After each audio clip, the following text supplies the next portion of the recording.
Yeah. I know. When I ended up going to PAX East, they were selling the beholders at retail price, so $5 instead of what every comic book shop sells them at for like $10 to $20. Okay, wait, what? Yeah, what? I get them here in Canada for $7 Canadian. Yeah, 5 to 7 Also- here in Minnesota. Where are you Also- buying beholders from? And if you are, then let me know and I'll buy you beholders and send them to you for cheaper. My God! Yeah, so Huh? like the comic book shop where I'm at, and it was so sad because I had literally put in an order for those beholders like the year prior, like back when they first came out. I saw them, I was like, oh my gosh, I want one, but they were sold out everywhere. And so I put in an order for one, and then by the time it came in, it was exactly a year later. And the store that I pre-ordered it at had it at $20, and social anxiety said, no, you've been waiting for this, so you're not allowed to tell them now that you're at the front desk to get this item. You've got to pay for this. And so I'm like, okay, here's $20. But after we found it at PAX East, I ended up buying like 6 of them. Yeah, don't cry over spilled money. That could have been way better used. Spilled money. No, look everybody what I cries have over spilled because money. I saw Josh on Sunday. Yay! Oh, that's awesome! I have the painter now. Yes, that's so exciting. Oh, she's so perfect. And Josh is real and 3-dimensional. He's not just he a an real image person? on our computer screen. Yeah, he's real. Yeah, we saw him. We're going to talk about that in a second. Okay, so we're going to go live here in about 3 minutes. Everybody can hear you. Sorry we're running late. We're doing a little technical stuff. Blame Jay Scott, Lord Gasumba.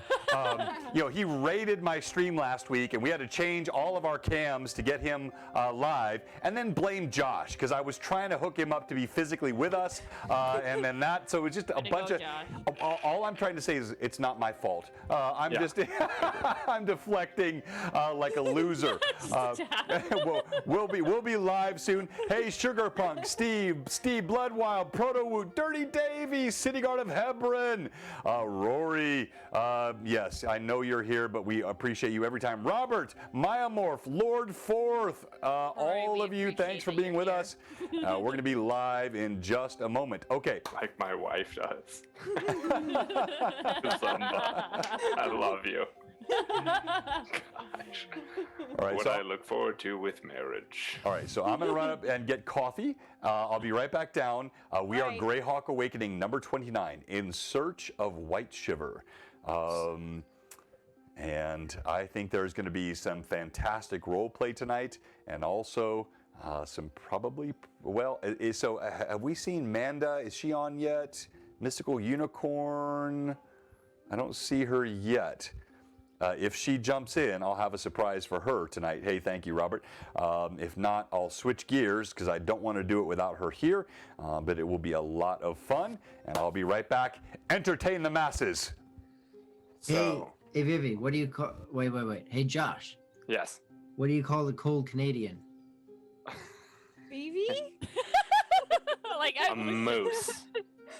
Nah, a white shiver. Ah. That's Okay, I have a good joke for you guys. But you guys have to promise not to laugh because it's a terrible joke. I'm actually freezing. It is actually like minus 30 here today. So that's hence the toque and like my blankie. I'm going to stream like this. Okay, what is the difference between a dirty bus station and a lobster with boobs? I know this one. I love it. Yes. I don't know. One is a crusty bus station and the other one is a busty crust station.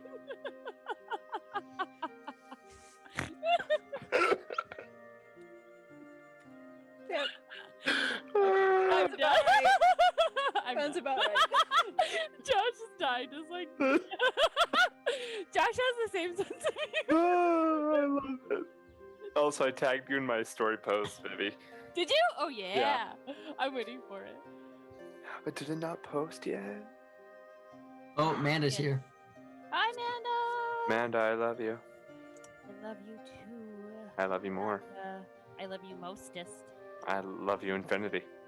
I love you infinity plus one. I knew you were gonna say that too. I was like, Josh, dang it. Yay! Get to these. Get to me. Like, I see you. Sugar punk. I see you, Josh. Oh. Josh, what do you want? What do you want, Sugar Punk? Do you know what I have here? No. Before the stream starts, What do you have? I have a cannoli. I Oh, I love cannolis. So- Actually, hang on one second. Let's see if I can show you. And I also have this like cream puff that's like in the shape of a swan. You see What it? the Look at it. crap?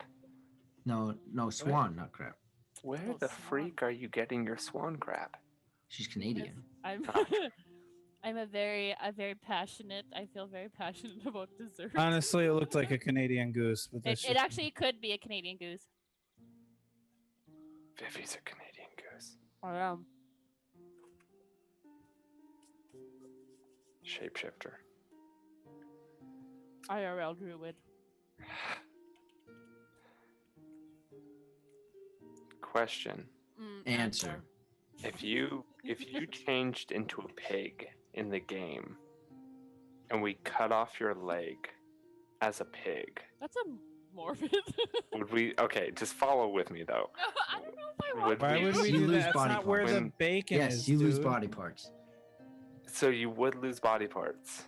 Well, if I was DMing that, I would say yes, because it's not just an injury. You're not just losing HP. You lost a limb. That makes sense. I would agree.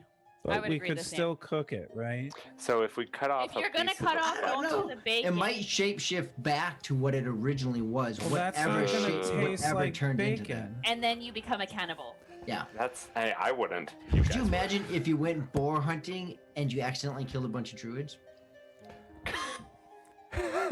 I'm gonna make that into a one shot now. I like Me that. too. That is hilarious. That's a one shot and a meme all wrapped up in one. That is hilarious. And my druid from Sunday is now hiding far away from anywhere near another one of Josh's one shots. Yeah, no kidding. She's like, I'm not gonna wild shape into anything. All right. Smoked applewood. is the best. It said smoked applewood druid. No. Wouldn't Sugar. they Automatically shape back though once they get below the animals. But that's what I'm saying. It's not just an injury; it's a loss of a limb. But you can cut off someone's arm and they can still live. So that doesn't kill Right. them. Okay, here's the better question. If I turn into a pig and somebody cuts off my tail, what happens when I become Lilith? Ooh. Something. Roll of the You percentage have dice you to have see a what you nick lost. across your tailbone. That's it. Ooh, ouch. Ow. Every All time right. I sit down. So we need to jump in here, but great pre-shot. Thanks so much for keeping the audience entertained, and let's get this party started. So, first of all, let me bring everybody up live so they can see you. And thanks to all of our viewers. Lord Forth, I see all your chats. Sugar Punk, Phantom as always, Robert, Bloodwild, Proto Wood, all of you, thank you so much. And it's going to be a fun night tonight. We got a lot to talk about. And oh my gosh, already Pat draws with a Cade who's not even playing tonight. Advantage to Cade. I love that. I'm going to mark that down. My wife will be so happy on Sunday. Where Your my head, John. John, your head. Of course, my head. No. Lovely hair you have I tonight, wanted you to Nathan. see how nice my hair was. That was my whole point, He's Terry. got really nice hair in so person, guys. you Maybe have. he meant Milith. That's what he said. Yeah. All right. So. Well, I- it was 10 advantages, so we just split them. oh, Thank what? you. What? No, that's evil. That's wrong. Okay. So. Thanks, Pat Jaws. Yeah, Pat draws. I thought you were my friend. All right, so thank you everyone for joining us tonight. It's going to be fun. That's a nice do. Thank you, Patrick. I appreciate that. And I'm bummed for several reasons. One, Josh, you're not wearing your retro hoodie. Yeah, why aren't you? You I were got here. ice cream on it. You. Oh, no. So what? Okay. I can. Take some It's more like, restroom. is it in this vicinity? It was like right here. Put it on anyway. Yeah. Okay. Be gone. I was so excited. I literally put it on that night and just ate junk food in it. Washcloth. So There is no shame here, Josh. I'll go change. go ahead, Shorewin. Or I Like can Terry, change Terry, it you on got something you camera, want to say? depending Go on ahead, how many Terry. bits that'll get me. Terry, you had something you want to say? It sound like your face was talking. If you're okay, all right. Hey, thank you, Josh. We appreciate that, Zarathanon. And I've got a lot of people to thank tonight, and then a couple of comments to make, and then we're going to jump right into the gameplay. And again, apologize for being a bit late. There's 3 people to blame, principally Jay Scott. Because he joined us last week and messed with all my cams because I had to do all that. Secondarily, Josh, who was here last night or 2 nights ago. I tried to get all this stuff worked out so he could be physically present, and then mainly me, because I sucked and I didn't get it all done, and so it's my fault. But it's going to be a fun night tonight. Okay. Before we jump into what happened last time, player intros, I have a couple of thank yous to make. And they're big thank yous. Oh my gosh, look at that. We already got a hype train. Let's go. What? You guys are awesome. First, thank you to this guy, Christoph, Orth Journal author. He stewards this whole thing. I got a signed copy here, and does anybody else not anybody else, any of my players, do any of you get this?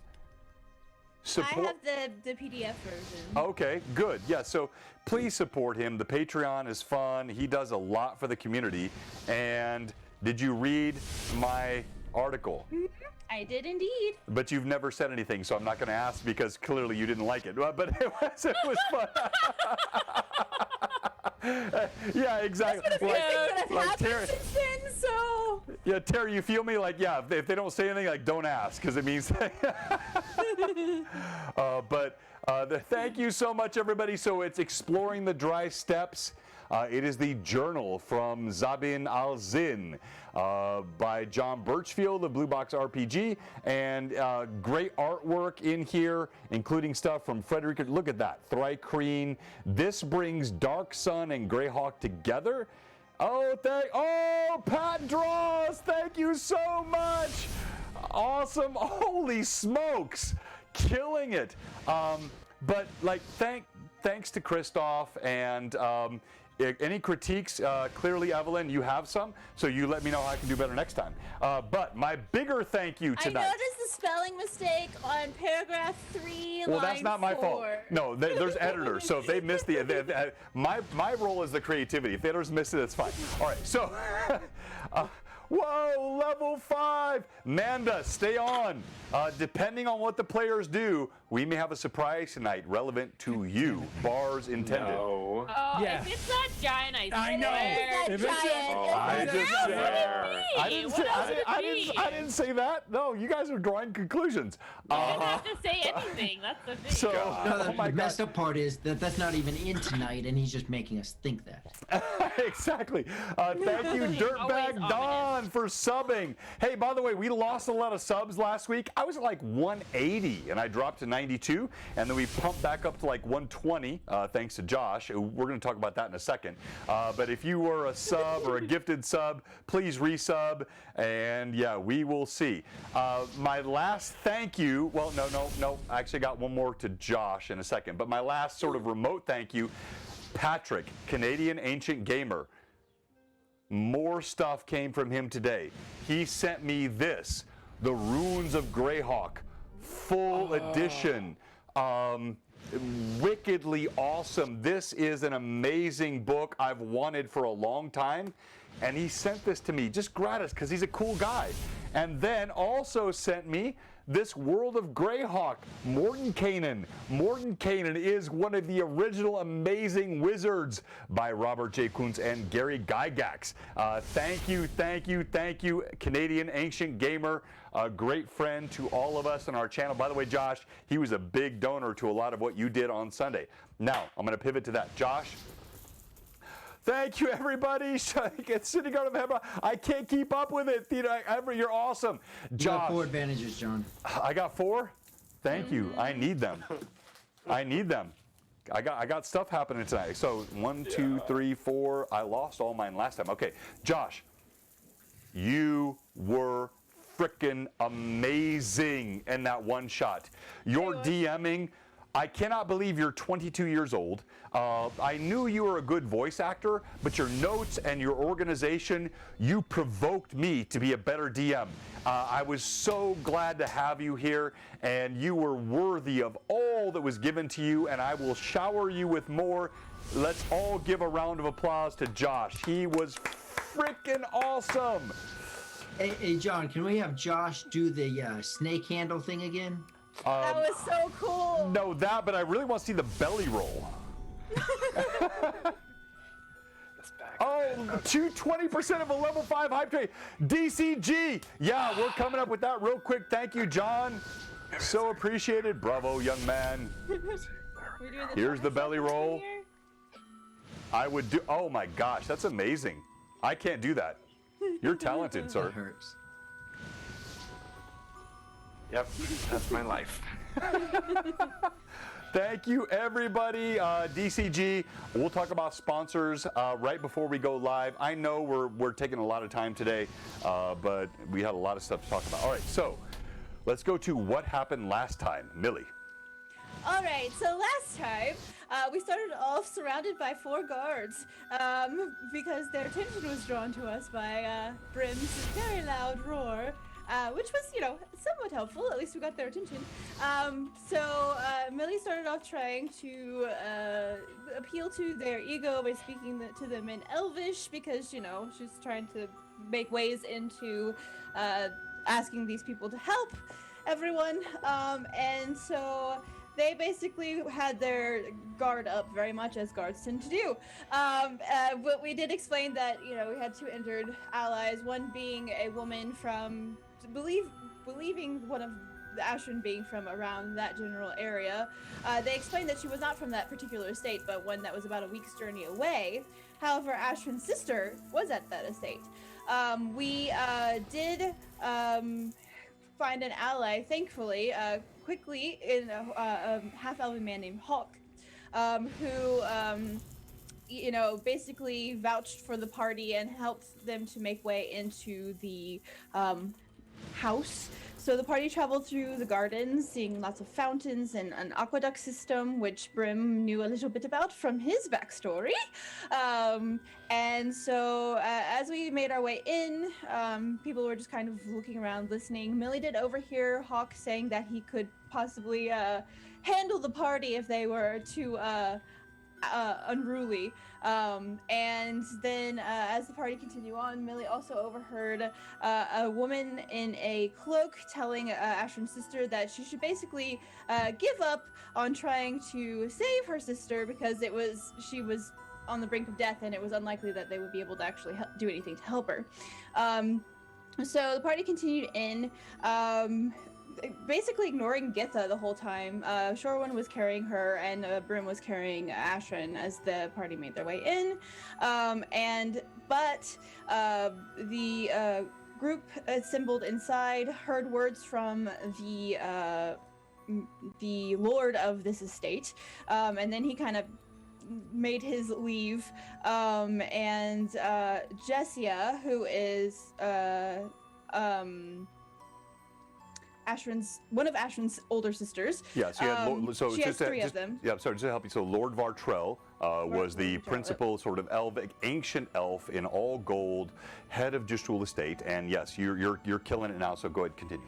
Okay, so yes, one of Ashran's elder sisters. She has 3. Ashran is the youngest of 3 sisters, or 4 children altogether. But she basically led the party the rest of the way into a room that had a altar in the center of it.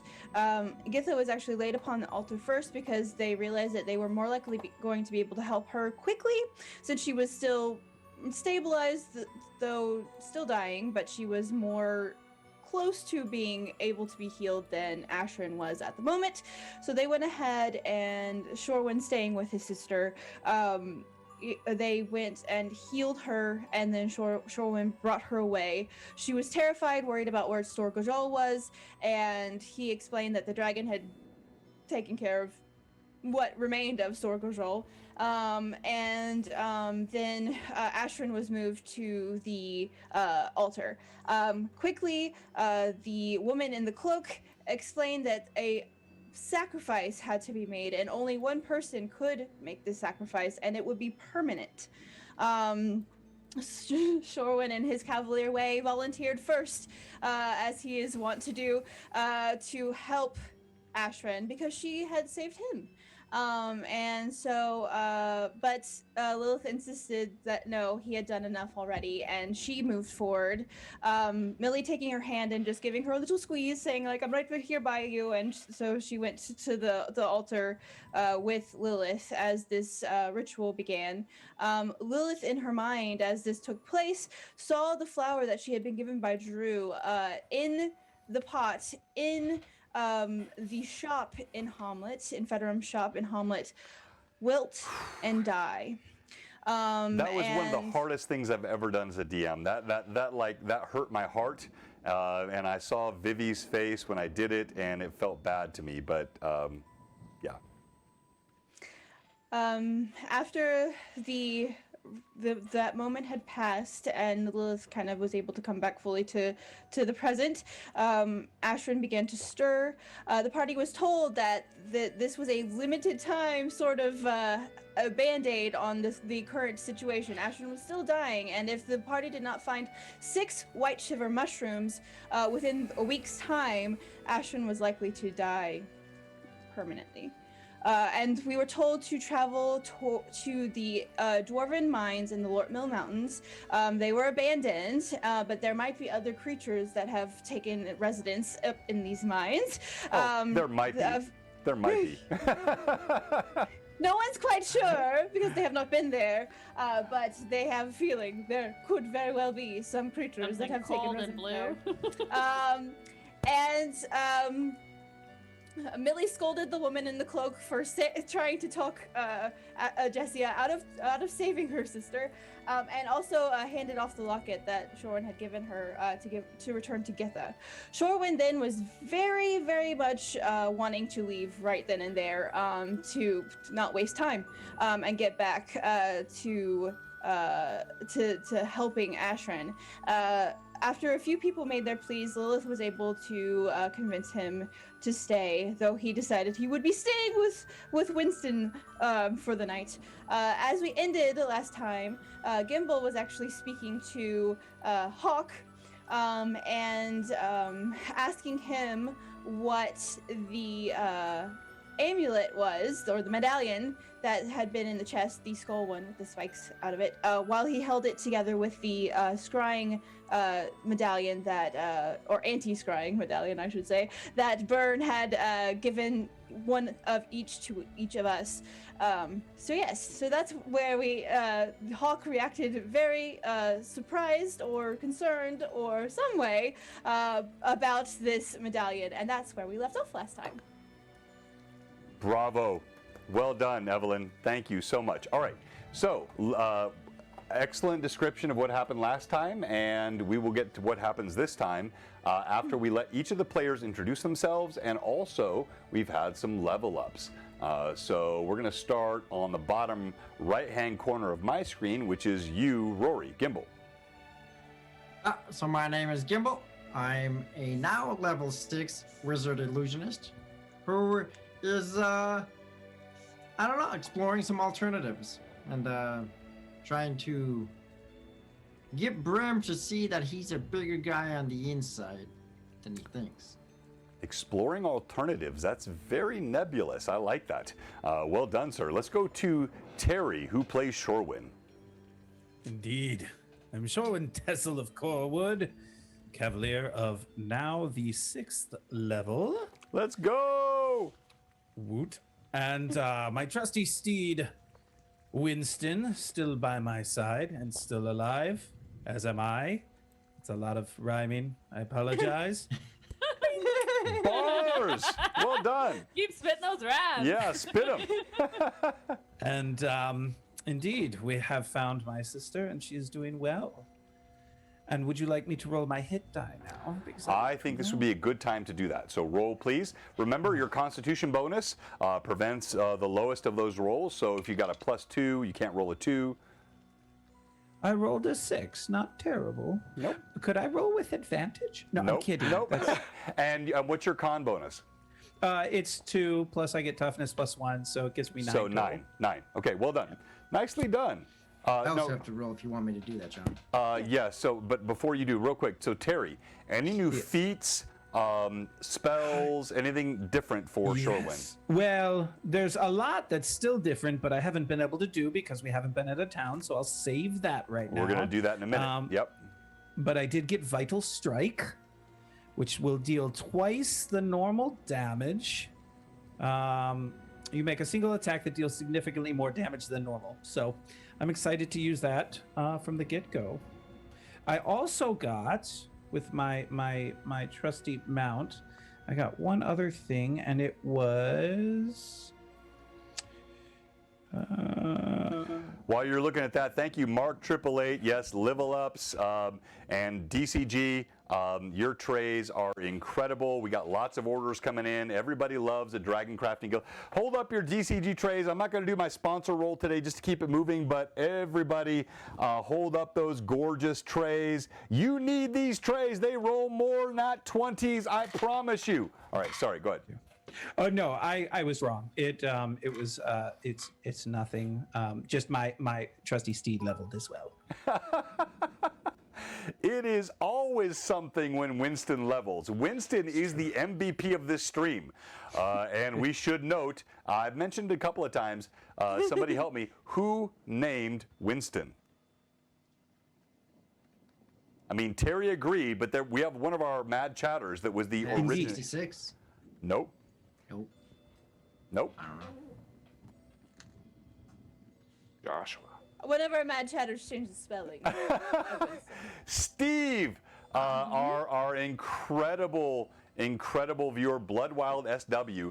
He had I think it was a dog. Steve, pop in the chat if I'm wrong. That was named Win. And when he saw Shorewin, he said Winston, and he kind of gave me the idea, which I suggested to Terry, and Terry jumped on. So I think that was, yep, it was, yeah, exactly. Thank you. So Ultra Fart Lord, one of my favorite usernames. All right, let's go to Vivi. Oh, my name is Lilith. I am a druid level 5. Very close, but not quite to leveling up. Like, very, very, very close. She has lost a rose flower, which is something really sad for her. So she didn't lose it, though. She gave it in sacrifice. She said, yes, she lost it in sacrifice to support Ashrin. So don't say I never did nothing for you. So just FYI, Ashrin. And she doesn't care for money. She's very socially awkward, but she does not realize it. And yeah, and her best friend, Millis forever. Forever. I really think your best friend is Ashrin, though, but maybe I'm wrong. And and you kill it. Great role play. And by the way, you brought up something. So in Blue Box games, not everyone gets the same XP. So you got some 5th level, some 6th level. And that's not me being judgmental. It's sort of what happens in combat and role play. I take notes, and there are differing levels of experience that go to each player. So everyone can get more, just either kick butt more in combat or be a greater role player. And Evelyn and Vivi, Vivi, you have actually grown in the last several weeks with great role play. So you've picked up some ground for sure. All right, the man of the hour. The man with the great power, the tower of strength, known as Brim. And you know we need him when you were there. Did you like drop him a love potion or what's happening? He kind of did. He kind of did. It was good. I fell in love with him. I did. So, but I still need Monster Monday too. Well, what also happened is that I never actually posted Monster Monday yesterday because I got too caught up in things, and so you guys get to hear the Monster Monday before I ever post it. So let me scroll all the way down to it because I totally had it ready. Hey, Mark. Here we are. Okay, so, Hello, my name is Brimstone. I am now a level 6 fighter. Half ogre, standing 7.5 feet tall, still growing, 'cause I drink my milk like you should. My best friend is Gimbal, and this party is my new family. and one of the new feats that I chose as part of being 6th level is also one of the crowd favorites, Vital Strike. Nicely done. And you have some ridiculous number of hit points. I think it starts with an 8. Yes, I have 80 HP now.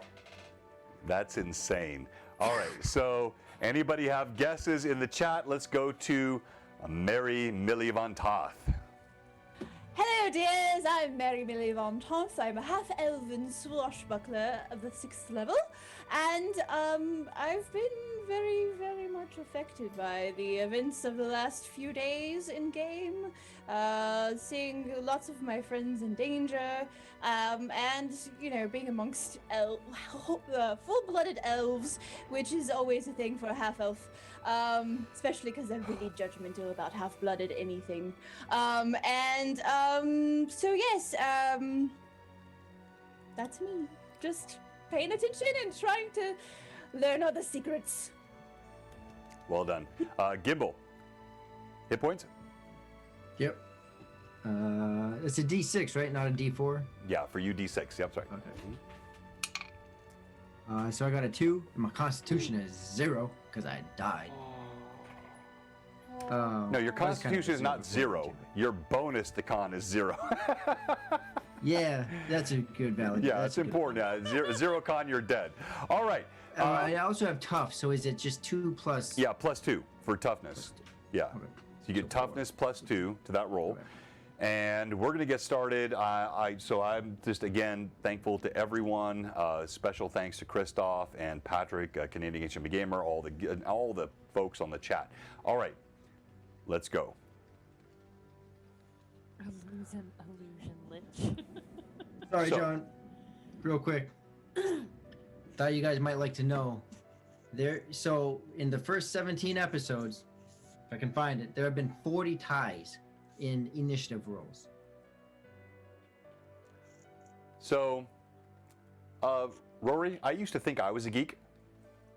Nah, you ain't got nothing. No, I'm No, not. no, but- I have nothing on you, man. Like the stats you keep up with. So, like, what I want to see is I'm also interested in like individuals, who beats the DM, who does the DM beat, number got of it. criticals, who gets the criticals, who fumbles, frequency. Got all that in there. Those metrics are, well, he's updating though, because I talked to him this week, so he's got some work to do, but he's almost there.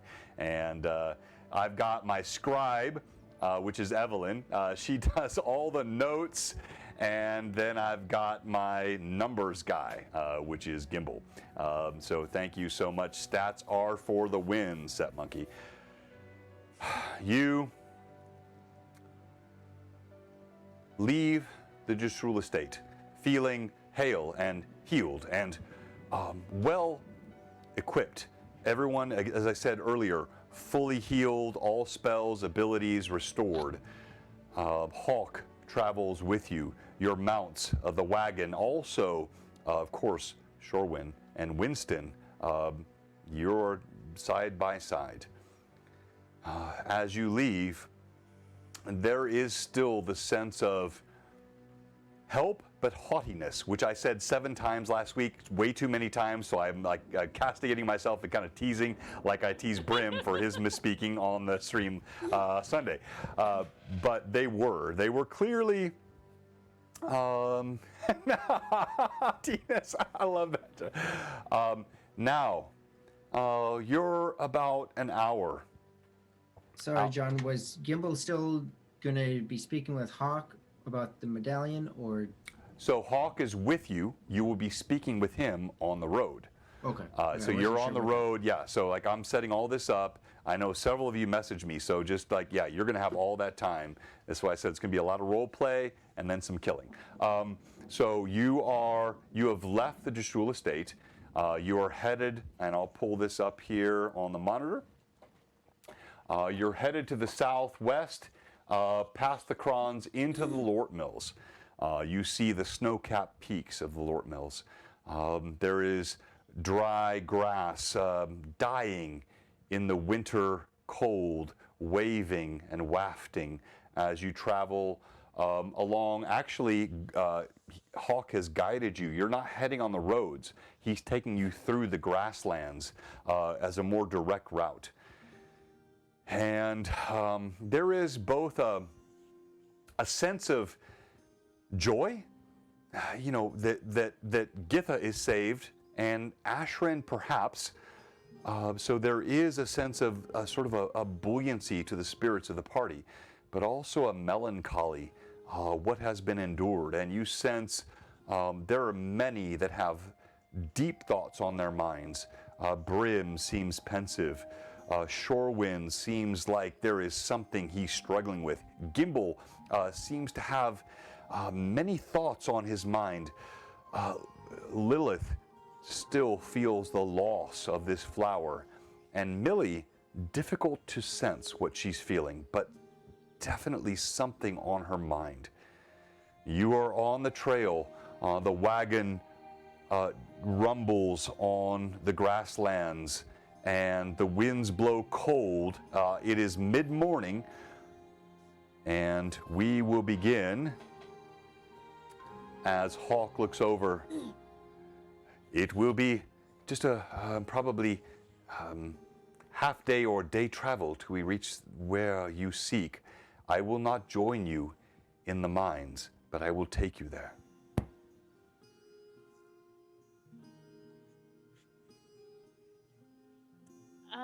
Lilith will come up to Hawk in her most uncomfortable bubble space way that she normally does. You speak of adventure. You say that you're often adventuring a lot. Where are you going? Oh, well, I probably misspoke. My adventuring days are behind me. I was once one that traveled the roads up and down the Pomage, all through the Flonesse. But now I've taken a few beatings. I've learned a few lessons. I am here respected by those of House Gestuhl, though I know they can be a bit stuffy. Not haughty, stuffy. But I'm going to help you find where you travel, but I no longer adventure. But I can regale you with tales if you would like. Just a question for you, Hawk. Why did you help us get in? And why do you help us now? Roll a persuasion check, please. Okay, at advantage. Okay. Ooh, that 20. Oh! Look at that.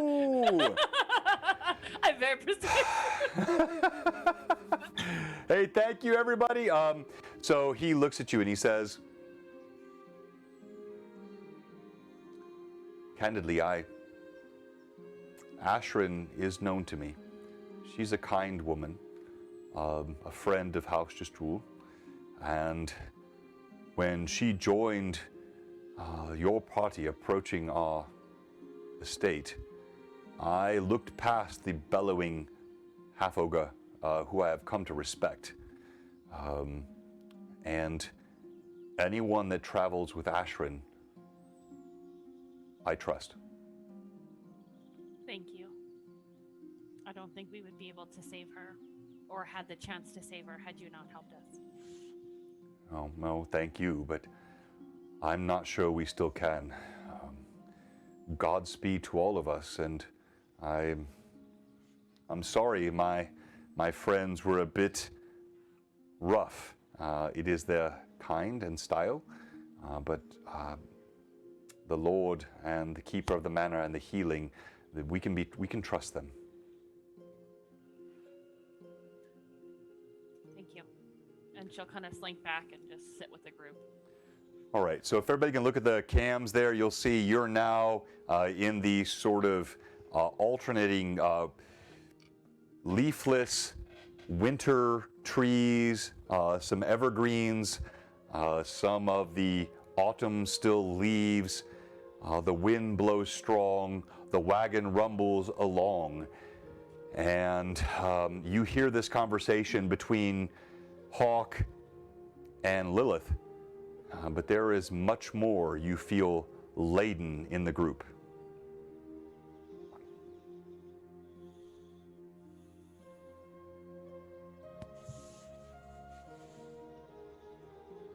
This is my comfortable silence as a DM.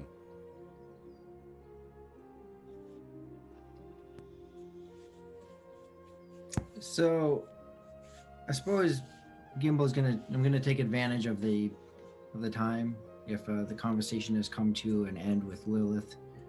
And just kind of give him an elbow again and inquire again. So Hawk, do you know what that was that I showed you last night? He looks over at you, his eyes cut from Lilith. They linger for a moment, just making sure that she understands he was speaking to her honestly and truthfully. And when he looks over at you, he says, I do. What do you think it was? I haven't really taken the time to do much with it, aside from ensure that it, not found very easily. I didn't have much time to look at it. Things have been pretty crazy over the last few weeks, and when I saw it, I kind of got snatched away by the wonderful Halia. We speak of this, but Gimbal, you seem to be seeking something. Your magics are something you take great pride in, and yet I sense an uncertainty in you. What is it that you're after at this point? Halia, certainly. Aiding your friend, certainly. But there is more to you. There is I have an intuition in these things. You are struggling. He'll rock back a little bit, drop his head, pick his head up. Well, yes, certainly this Dark Brotherhood and Halia, and I don't know if you recognize the name Holly, all these venomous, poisonous people that constantly rid our lives with all this stuff. And Halia and her torture that she's put me through, this all and he fumbles over his words as memories flood his mind of the three crypts of Sargashal and the zombie that they were attacked by. Mm-hmm. And he fumbles over this stuff in a maybe somewhat coherent way as he hits on those. And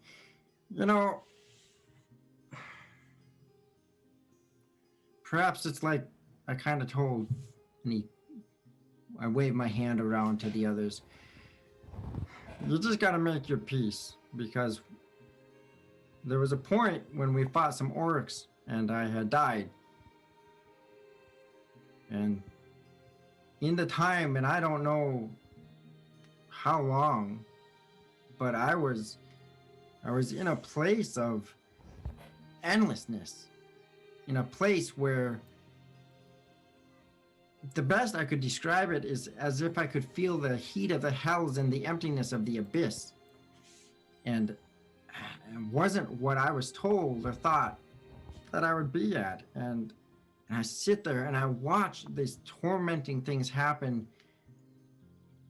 And I hear a voice, and it's distant, and I hear it, but it's distant.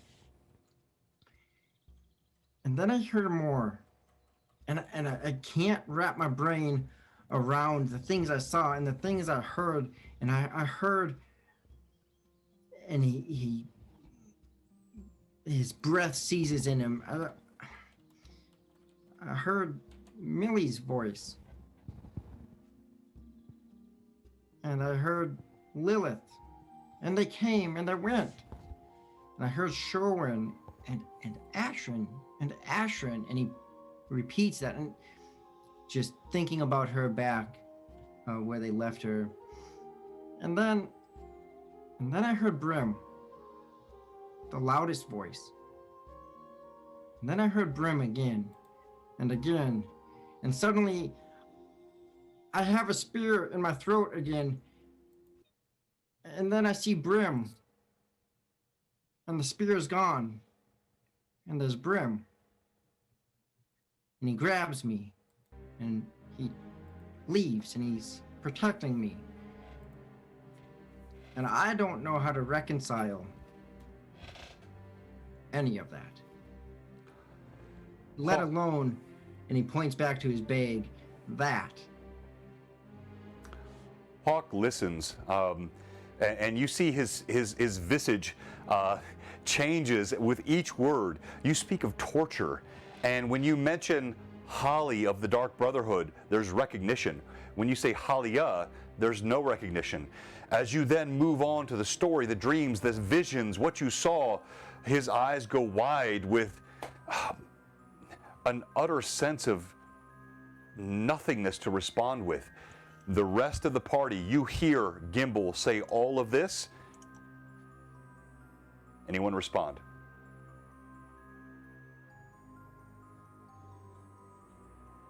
Hawk has nothing. Like, Hawk is stunned by what he heard Gimbal say.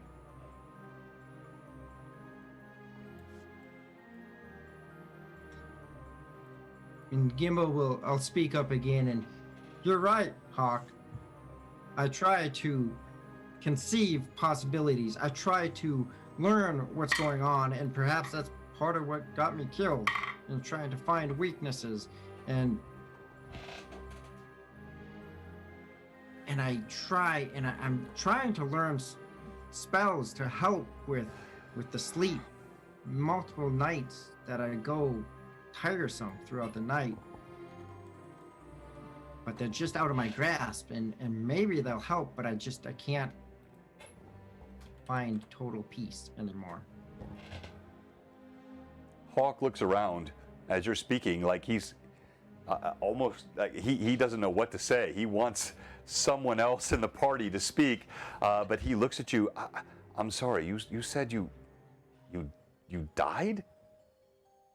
How is this possible? You yet live? You mean you were badly damaged and unconscious, or perhaps passed out? He died.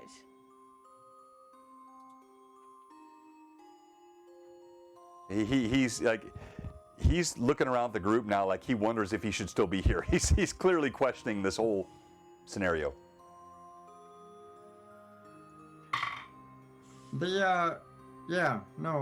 We fought a thing called a paling, if you recognize that, and it struck me pretty bad. And then we got ambushed by orcs, and one got, a good position on me and something, but the spear went through my neck, and next thing I know, I'm waking up with the voice of Brim standing over me, grabbing me to protect me, with mass fighting going around us. But we're at the gnome hold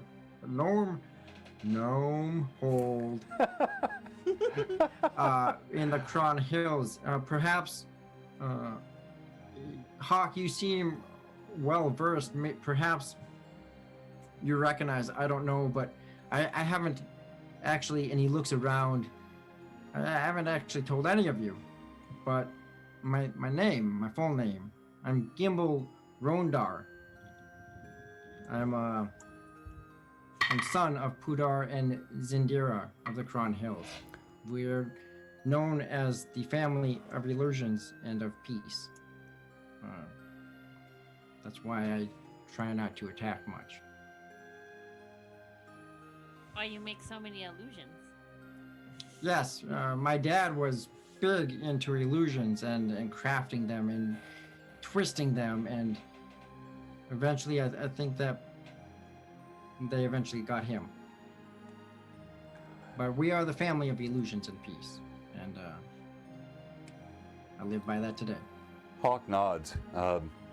I've heard of the Rondar. You are of gnomish nobility.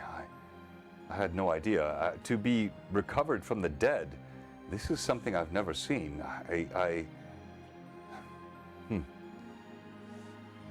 Well, it makes sense, but what is your central aim? Why do you travel with this group? What is it you seek to do beyond saving Ashrin? Hoping to find that. I've found 4 individuals that I will die again for. And he taps Brim on his arm because I'm sure he's sitting right next to him. Or Brim standing, walking next to us. Just kind of, or point to him and say, that one. That one's a good one. And my brother. Thank you. And he'll kind of break it because it's just too much. It's just too serious for Gimbal. He's just that moment he has to crack up, and he looks over to Brim but Brim, you ever kneel down to anyone again, and there'll be a fight because I'll start one. You want to hand over your weapon, you hand it over, but you hand it over. You're my brother, and I ain't never seen that again. And he'll say it with a grin and a smile, like trying to bring some smile back into this serious conversation. Brim's eyes don't quite catch his smile, but his mouth does curl into a grin. That makes me feel wanted, Gibble, so thank you.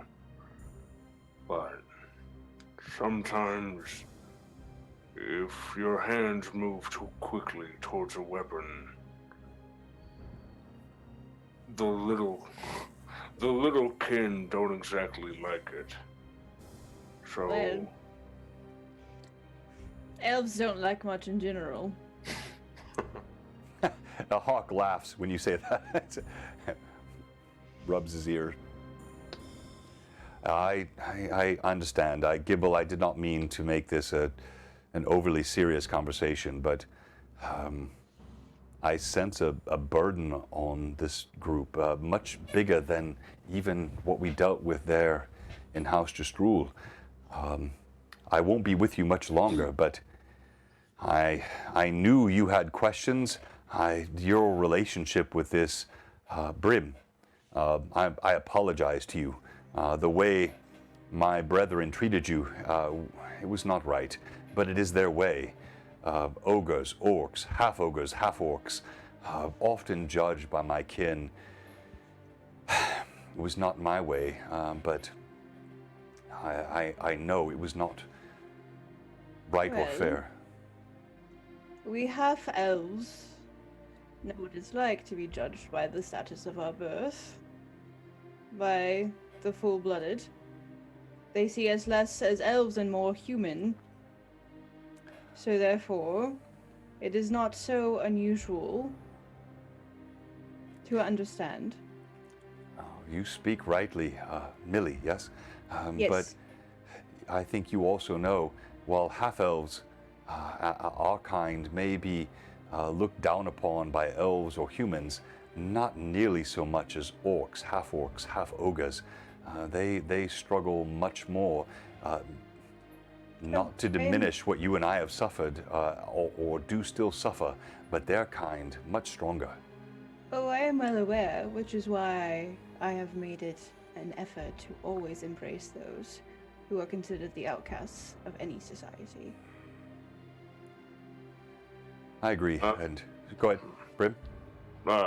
Brim just keeps, like, every single time, like, when he first said something, he was like, well, and he started to speak up. Then Millie started to talk, and he was like, oh, yeah. And then he's like, okay. And then once he's like, waits. Master Hawk, I took no offense to it.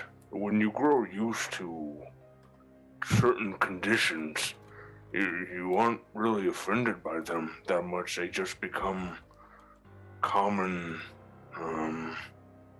ceremony, I guess. I don't say that as a pity me. I say that as, you're fine. You treated me well, and I am thankful for that. He looks at you, and even as you're speaking, he shakes his head. The dark locks of his hair. I'll pull his image back up here. He says, "I understand, Brim, and but it is something different to accept the treatment that you're given. I won't be with you much longer." And he looks up. He points to the Lort Mills. You're past midday now. The wagons have been rolling. The horses have been pulling. The winds have been blowing. The chill of the cold getting stronger and stronger. You're now getting through the foothills and close to the bases of the Lort Mills. And he says, "As I said, I will not be with you much longer, but I give word to you.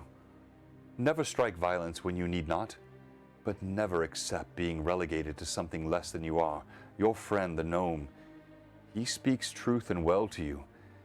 And while I see there is something dark in the hearts of all of you, I sense a conflict." His eyes cut briefly to Shorewin. "Cavalier, you have said little, but I feel much in your heart. It emanates from you. I know you are concerned for your sister, or half-sister. I know your heart is with this party, but you seem to be battling something deeply."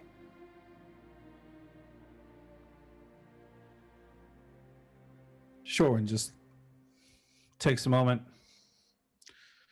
looks over at Hawk, because he's on Winston.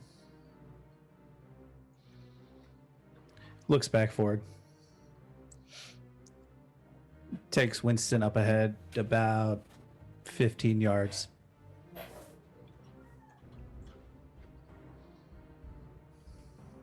Then Hawk will feel Lilith kind of come up right beside him, and she'll kind of just look up at. How tall is he? He's like a little under 6 feet, right at 6 feet. Okay, so she'll look up at him and she'll be like, "Don't worry, I've been trying to." He looks over. He says, "Thank you. I will not try again, but I will not be with you much longer, and I sense something in your companion. His thoughts are deep.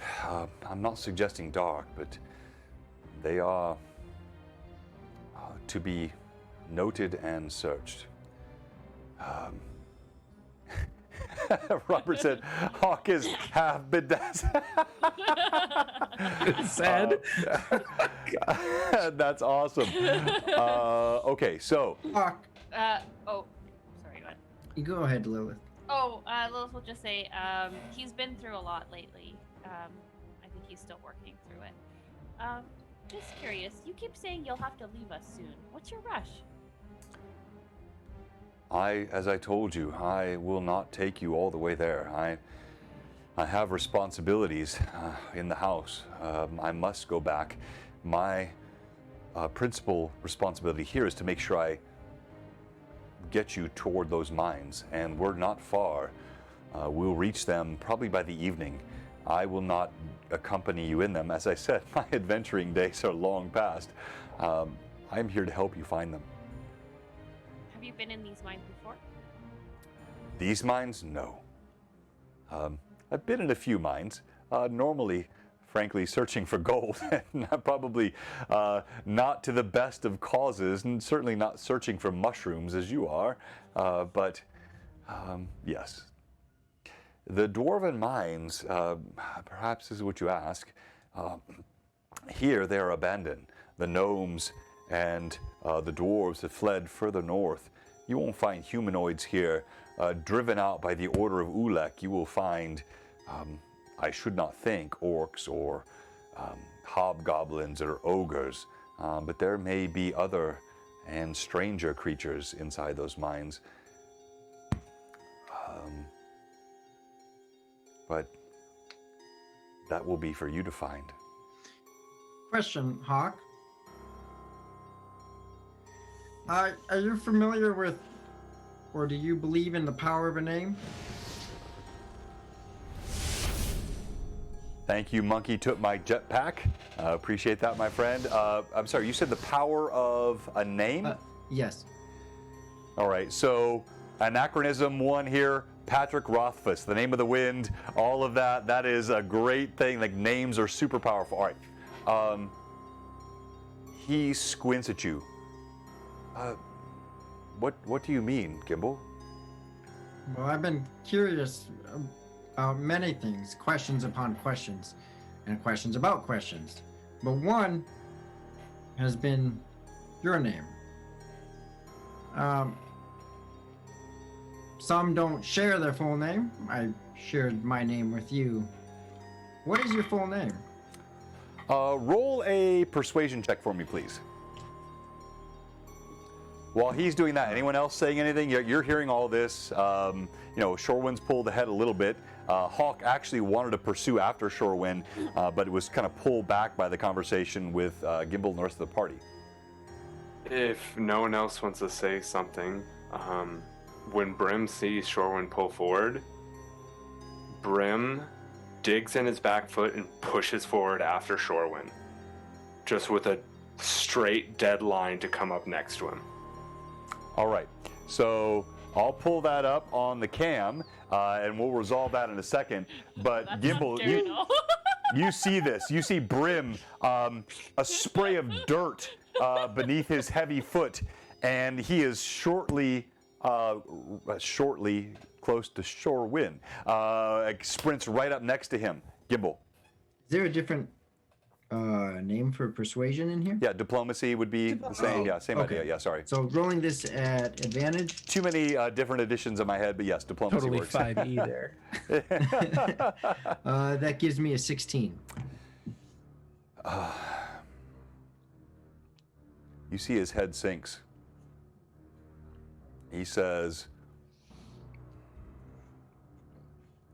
some names are best left in the past. Let's just say, at times, I swooped down and killed. Those days are behind me. And it's not a name I always relish. But yet you speak of reconciling or seeking after reconciliation. I seek this, and you seem to be a man of wisdom. So what shame is there in your name, besides a story? Shame?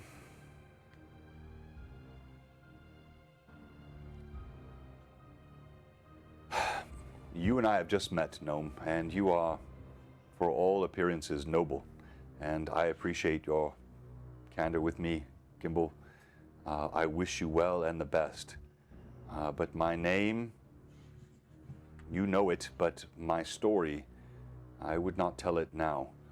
When you return from the Lort Mills, and I think you will, I am confident, I look at this party, you are equipped and powerful, and I think on a righteous cause.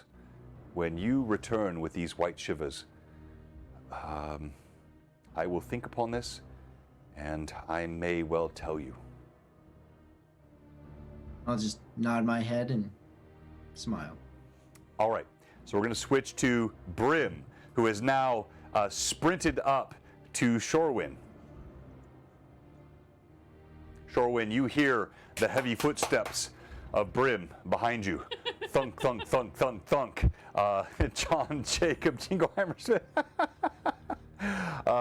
As he sprints up behind you, briefly, Winston, he whinnies, his head turns, but Winston, of course, not only confident, but also knowing Brim, settles down quickly.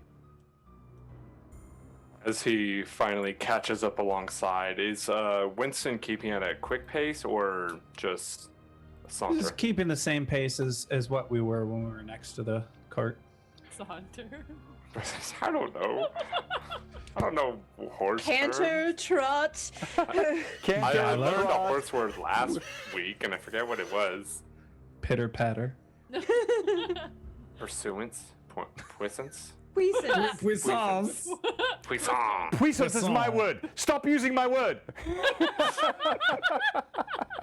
All right. So you hear Brim's heavy footsteps. Shorewin, Winston's head kind of pivots, smells Brim's scent, and ignores him as a trusted friend. Now the ogre's, half-ogre's heavy footsteps beside you. I look over to Shorewin, Brim. And he nods. But he has a very frustrated and deep look in his eyes as he looks up at Shorewin, whether he looks at him or not. And then he looks back forward and keeps walking next to him. He'd be about same height. How tall are you? How 7.5 feet tall. You're still a little taller than him atop Winston. Okay. Just Yeah, I was trying to do the math in my head. Tim, no. Shorewin's gonna look to his side. I'm not looking for an answer right now. But I want to know at some point why you joined this party. And why you will now stay with this party. I have a lot of frustration and confusion running in my mind right now, and I don't like bottling that up, as I've tried to talk with you before. Now Zodal tells me I should listen and wait for you. But Hyronius tells me I should slap you. I'm not sure which one to listen to. You want to know why I gave you that eye patch? I'm going to tell you. It's not because I want you to hide your weakness. It's not because I want you to cover up a flaw or fatality. It's because I want it to keep your eyes safe. You want to know why I want to do that, Shorewin? Because I care about you. Because I've seen you as a friend. And he falters on the word. As a brother. So to see you in pain hurts me. To see you going off on your own continually drives me insane. So, to see you go up against Storgazol on your own, wanting to stand by your side, not just as a comrade, not just as a half-ogre looking to shed blood, but as your friend who worries for your health and for your sanity. Now, if you are just here in the group out of guilt, out of worry for Asherin, then that's fine. I will accept whatever answer you give. But I need to... I need you to know that we're here as a party, together. And if we're not to work together, then another one of us will fall. And I swear to Hyronius, I hope it's me. Because I can't stand what you're doing to yourself. I told you I saw you as perfect in the stables. And you pointed out to me every flaw that you see you have. So now hear me, Shorewin, and understand all the perfection that I see in you. Because there's more than just that darkness. There's a kind man, willing to protect his half-sister. His sister, screw it. That is what she is to you. A man who shares all he has with those around him, including his life. I just wish you would open up to let us share with you as well.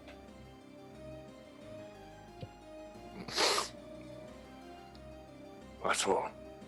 I don't expect a reply. I don't expect words. I just need you to know you are our shield. But we are also yours. We love you. All right. Before you respond, assuming you will, Shorwin, or you can be a total jerk and not respond. So bravo. And so yes, I think of all the party, mainly Millie was trying to listen closely. Thank you, Patrick. And by the way, I don't know if you saw earlier, I gave big thanks at the beginning of the stream. These things you sent, Ancient Gamer, just you're amazing. I am so thankful, and I shouted you out. Millie, go ahead and roll perception, please. I just sent you the picture of the roll since we were texting. Oh, okay, very good. And that's in a Dragon Crafting Guild dice tray, which, oh, by the way, will be, so I'm going to do it. John, I've got 2 of these, and I've been holding on to both of them. DCG has the most amazing trays, but he has these special ones, these beholder trays. Vivi, yes. And this guy is gorgeous, blue beholder with a orange tongue, red-orange tongue. Because we've had a great show already, like the viewers, the support, the level 5 hype train, but also John, who gave a lot of subs. We're going to give that away tonight. All right, Vivi, you're kind of walking along. You can see what's going on. You notice Millie's head turns, and she's listening. You're still thinking about the flower. You're still feeling a sense of loss. But as you watch, you see Millie's eyes are trained on the conversation happening between Brim and Shorwin. Her ear cants to the side. Millie, you hear what's being said. So I'll let you respond as you wish. We're going to come back to you, Shorwin. So Brim says all of this to you. Through the entire thing, Shorwin continues to face forward, but also you get a sense that he is hearing what you're saying. And part of Cavalier's training is to not necessarily react via emotion. And so he does respond, though.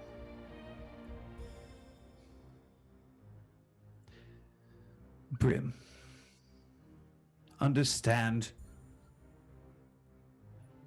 that I do hear you.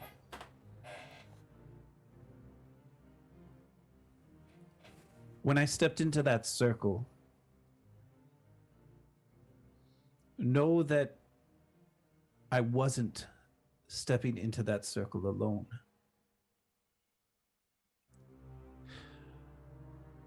What you might view as someone going in by themselves,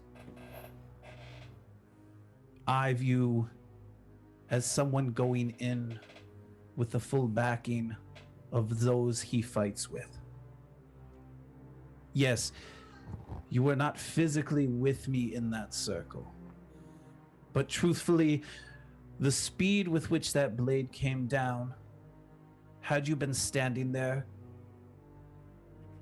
could quite as easily hit you as it did me, with neither of us being able to stop it. It is the strength from each of you that I have leaned on, that I leaned on when I stepped into that circle. We view things a little differently, you and and I would guess to say that how I view things is different than most in this group. Why am I still with this group?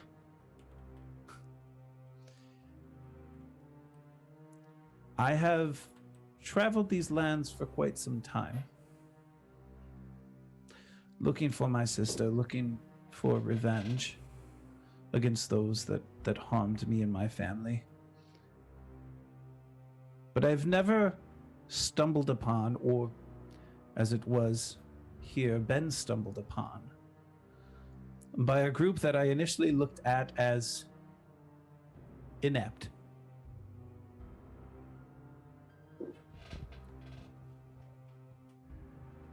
And this group has proven to be far more capable than many of the foot soldiers that I have battled alongside.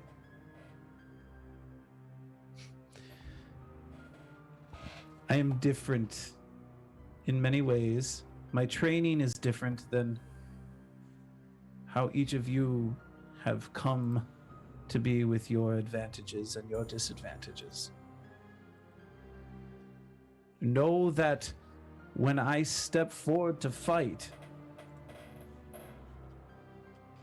that the strength that each of you has is infused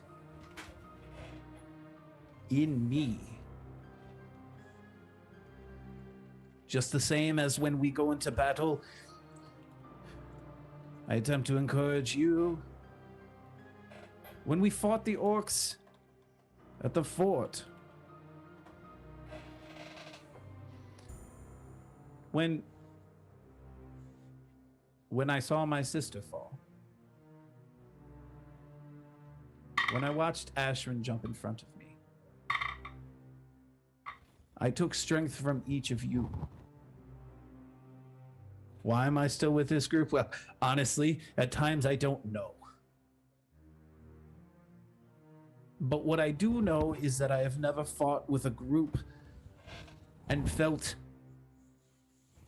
as comfortable as I do when fighting along each of you. I'll continue to run to the front. I'll continue to protect each of you because I know that each of you would do the same for me. He looks down at his plate, knowing that it is still mangled beyond repair. I didn't take an axe to my stomach just for me.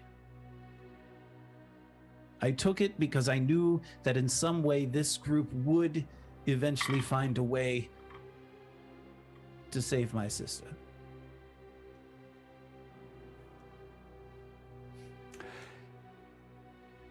So I appreciate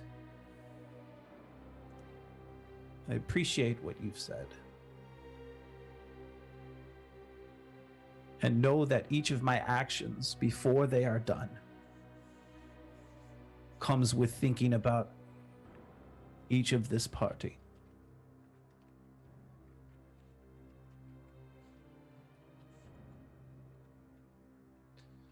And he says all this without necessarily looking at Brim. So, as he said, the Cavalier, his armor still glinting in the failing afternoon sun. The gap where it's been cut open right over the midsection. Thank you, Pat. The DM. I also like, we got with the DM smiles, rolling dice, critical fake. A lot of people talking about tears and tissues and heartstrings. So well done. Shorewin, as he says these words, Winston trotting beneath Brim, you hear the wagon gets a bit closer behind you, and you kind of like while he's talking, you see Millie has the reins of the wagon, and also Hawk is stepped closer. There's apparently an audience with you. pretending not to notice. Brim will continue. Once again, same thing, do thing, not looking forward. Thank you for sharing. But please understand, Shorewin. I would rather have you fall beside me in battle than watch as you fall and I feel I have nothing I can do to help it. We all felt helpless watching you. And understand, when it comes to the burdens we all share, we're here to share the burdens, not shove the burdens. If you were to die, we were supposed to take care of your sister. We would rather have you there to take care of her yourself. Thank you for everything you've said. And he will look up to Shorewin and make sure that he gets eye contact. As Okay. Brim. Oh, go ahead. No, go.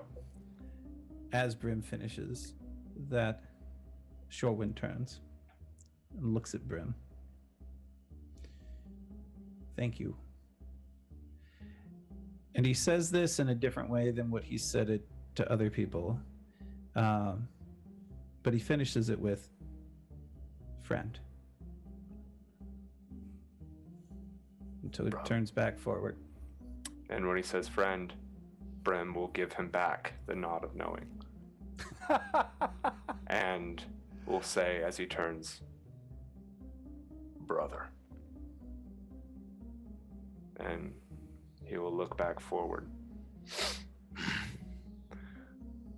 The dust is really coming up fine today. Sorry, can we hear all of this?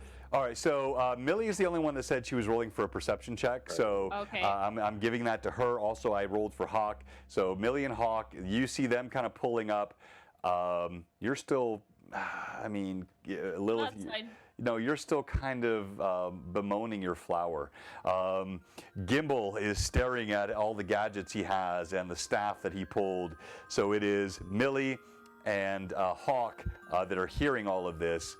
And I just have to call it, the mad chatters are on fire again tonight. I love the lots of man love tonight. The ladies are pretty quiet. All right, so Jay Birdfield said, now kiss. All right, so, you know, the sun continues to fall. You know, it's not quite dusk yet, but it's getting low in the sky. But you hear, again, as I said, Millie and Hawk approaching from behind, and the wagon reins kind of snap in time with the tears that fall from cheeks. If Lilith can't hear anything, she's going to be interested in Gimbal's gadgets that he has. What you got there, Gimbal? Oh, I mean, kind of a variety of things. Probably not as diverse as yours.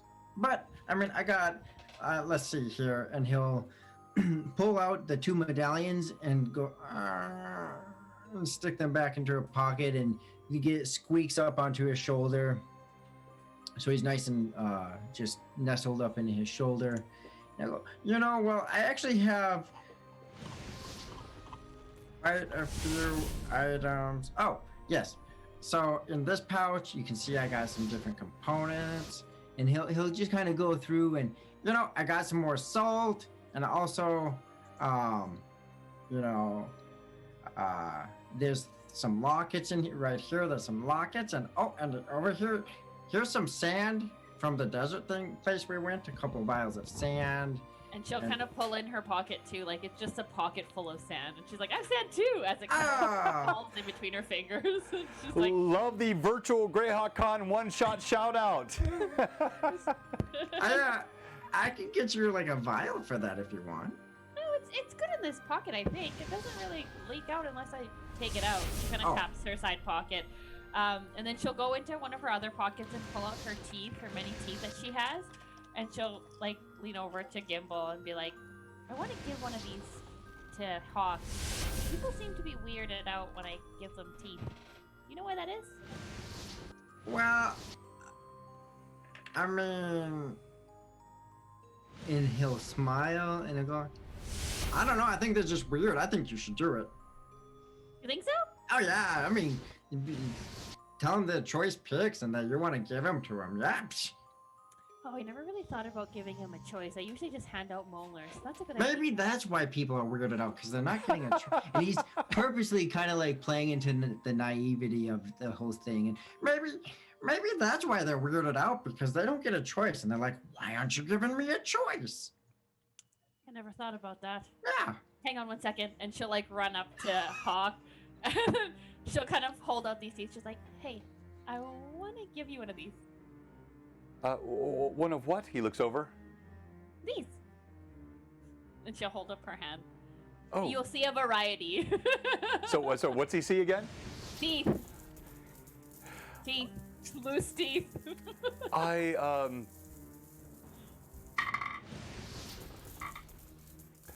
He grows somber.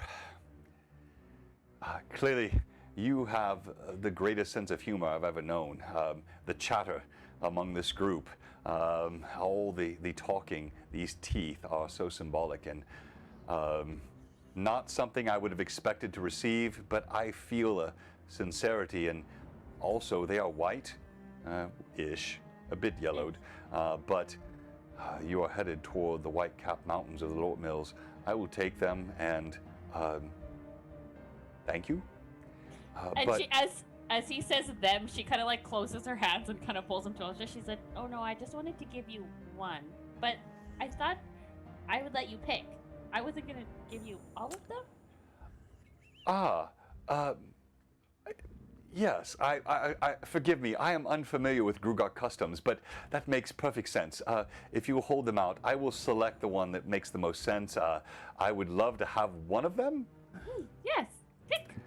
So he leans over, he pulls a canine out of the stack in your hand. Sorry, what's that? I knew he was going to pick a canine. He pulls out a canine, he kind of looks at it, he says, two things. One, thank you. You're welcome. Two, your friend, and I think my friend, Shorwin, the Cavalier. Watch him. Not in dishonesty, not in concern for evil, but I sense there is something he deeply struggles with, and I cannot be with you further. Your gnome, he's quite friendly and talented and, well, funny. Millie, beautiful, dangerous, but I think well-centered, though there is a darkness in her, but not an evil one. The half-ogre, Brim, noble. He is one to be trusted beyond all trust. And I don't mean to misspeak any evil toward your Cavalier Shorwin, but he struggles. There is something he is battling. And I'm afraid my time with you is done. And he points. You see the base of the Lort Mills now, rising high in the sky, dark gray peaks, capped with white, jutting like stabbing into the darkening sky of dusk. And he looks at you and he says, I will be waiting for you to return, and I know you will. And she'll take her teeth and kind of put it back in her pocket, and she'll look at him before he leaves. She'll just kind of say to him, we all carry our own darkness in some way or shape or form. We are a family. We'll look out after him. Well said. I will take this. Perhaps I'll have something for it when you come back, which I know you will, to the estate of the Strules. And he speaks up a little bit louder. All of you, my time with you is at an end. I must return. you follow this trail. He points, and you can see there is a sort of muddy, rutted trail leading up into the mountains. You follow this trail. It will take you to the Dwarven Mines. Your job there, difficult, but I have all confidence in you. And Godspeed, blessing, and may the hand of the gods be on you. Millie, you look like you want to say something. Sorry, Brim, go ahead. Just saying thank you, Master Hawk. And then Lilith will say, he doesn't like to be called master. I think sir is for his preference. Thank you, Lord Hawk. I have grown accustomed to Sir, Master, and Lord from this most polite half-ogre I've ever met in my life. He's absolutely a gem. I would trust him with all, as I do trust you, but I do not wish to be hugged or kissed by you, sir. So you will do well. Good luck to all of you. Thank you for your guidance. And your assistance back in the estate with Ashrin and Kitha. Thank you. And he looks at Lilith.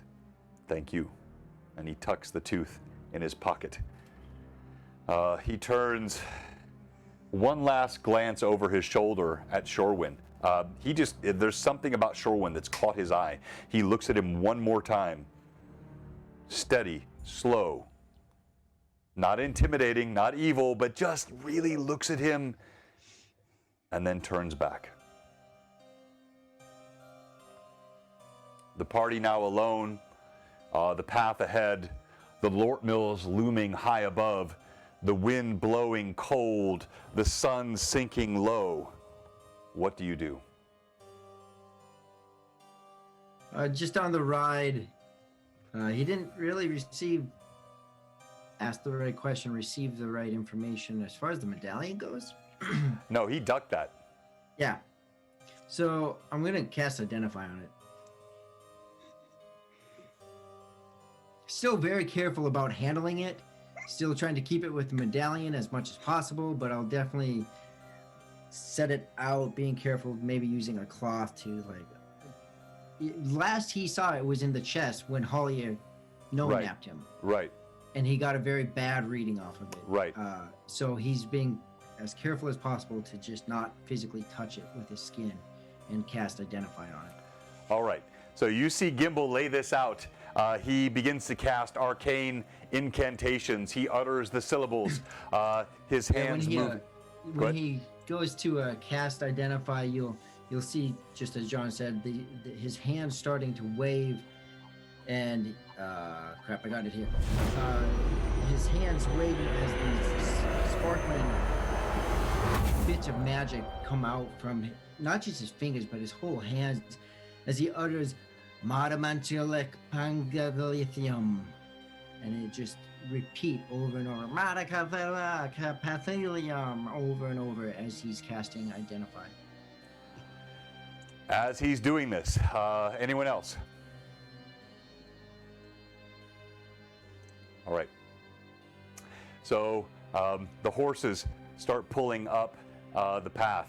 You hear Gimbal say these words, cast his spell, and as he does so, there's a glow from the amulet. Initially green, then black. You see an aura that grows around it as he is speaking to it, and shadow begins to fall over Gimbal atop the wagon. You sense, all of you, a necrotic aura. Something unholy begins to emanate from this, and we're going to go to break. All right, so our one and only break today. Totally called it. Terry Of course, totally you knew called it. I saw that, of course. But hey, look, by the way, so any of the aspiring DMs out there, this is how you do good DMing. You just get a bunch of great role players, set up the scene, and let them run the show. This is like, I love it. You guys are killing it. I'm doing almost nothing tonight, and you guys are awesome. So this is ! Beholder This is the giveaway tonight, the Dragon Crafting Guild Beholder dice tray. All you have to type is !Beholder. If you can't spell Beholder, Josh, you don't Then deserve get to out of be in here. the giveaway. Get out of here. Exactly. Right You the are not a last true time Blue I Box won fan. something, and I don't want to do that again. We have, so it'll be a quick like 7-minute break. We'll do the giveaway here shortly, and we'll see what Gimbal has uncovered. And there will be some other fun stuff. And Manda, don't leave us. Thank you, Mystical Unicorn, all of our friends. Oh, yeah. I don't want that type it giant in the anywhere near chat. me ever. I wanna I am fight. tired I wanna of fight. giants. I need some tired of bloodshed. giants. Okay. Have I Gimbal likes projected? giants. Am I You got a that best predictable? friend that's Am I that well, predictable? giants. That's just sad. Like, okay, all right. So we'll be right back after the break. Oh, by the way, we have a question for you. Like a lot of new chatters. Thank you all the mad chatters, the gifts, the subs, the bits. But if you're watching tonight and you're not a follower, or if you're a follower who subbed and your sub is expired and you haven't resubbed, we have one question for you. What are you doing? Come on, give us a follow, give us a sub. Blue Box Fun. We actually do have combat here too. It does happen, but role play is our principal thing here. We love role play, and we'll be right back. Violence. Recap quickly. Sorry, what did you say that Hawk? Can you just re-describe that scene where you said that Hawk looked at Sherwin before he left? Yes, please. I'm sorry, repeat the question before I... Can you just re-describe the scene where Hawk was leaving and he was looking very longingly into Sherwin's eye? I'm sorry, I did not say longingly. That's So you saw...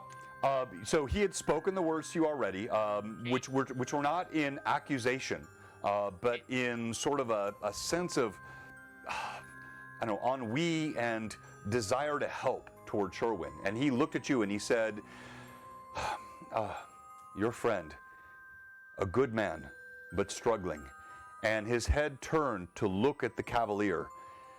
There was a lingering, not longing glance. Lingering. If I said longing, I did not mean that. Not that. So I'll have to go back and watch the VOD. Okay, so Hawk casts a lingering. A lingering, yes. Evelyn will correct me if I actually said longing. I did not mean it. Like a lingering glance. My main thing is he caught his eye. He did catch his eye. It was a lingering, not longing glance. There was a sense of some sort of empathic desire to help and connect with Sherwin, but deep concern you saw in his eyes as well. Incoming meme, by the way. Hang on one second. In case you were curious, Hawk's real name is Deanna Troy, and that's why. No, it is not. No? Beer Hunter is not the right one, Ranger. Sorry. Not Deer Hunter, Beer Hunter. It is Beholder. Allosaurus. Thank you, Master Form, for the follow. Phantom Robert, I'm sorry I missed saying something. 1,000 bits, 2 for each player for the amazing role play, which you may well need. And I've already shouted out Ancient Gamer so many times. Let me kick off the timer. We will be right back. We'll leave the mics hot. You can chat with our amazing players tonight on the stream while we're on our brief break. So it got asked a second ago by T. Roberts, 1001. That's Thomas from our Sunday game. Yeah. He plays Alcott. Yeah, he plays Alcott. Oh, that makes way more sense why that question Yeah. came to me then. Oh, I'm sorry, Way I more put sense. 15 minutes up on the timer. That's wrong. Let me fix it. We're not going to be 15 minutes. That's wrong. There we go. You're Wizard Bros. Yeah. So I wrote it out, but whatever, text is text, and we got time. So Yeah. in the beginning, like first, I think I've only played 1 or 2 wizards, including Gimbal, and wizards are simple and yet so much. What was said? I said incoming meme. I just made a meme. I'll share it on the Discord. Where should I put it in the Discord in Blue Box? There's a meme. All spot, right, isn't so drop if you meme would. channel. That's the best that's absolutely the best sort of trigger hook you could do. So if you want to know what Vivi's meme is, you have to be in our Discord, which Evelyn will pop in the chat 100%. right now. Hey, where should I put it though in the Discord? I'm gonna make a meme channel. Is Okay. what I'm gonna do. Oh, that's a good idea. Yes. All right. Yeah, so talk one was really good. Because I've made one before too, and really good. They were being thrown into one of the channels. Oh, I did that Yash talk one. Did you send that to Jay? Did he like that one? yes, he loved it. He laughed that out loud. All right. So I've got to do some switch up here on the terrain. Don't watch your Zoom channel.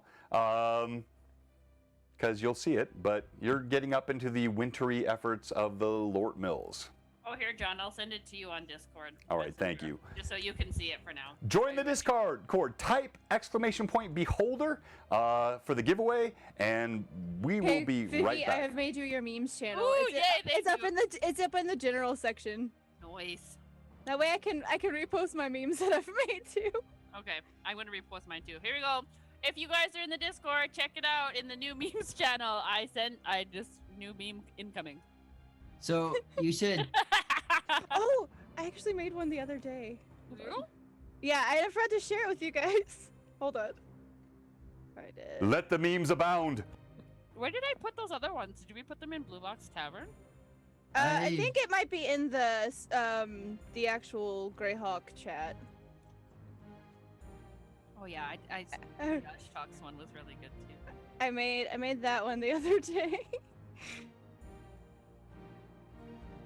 No, the Yaj Talks one was awesome. Jay laughed. He loved that.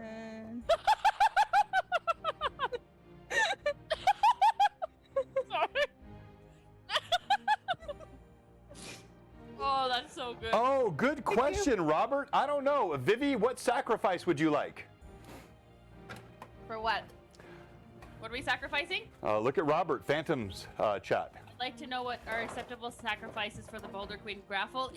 Coffee sacrifices are Multi also holders. warmth, sunshine.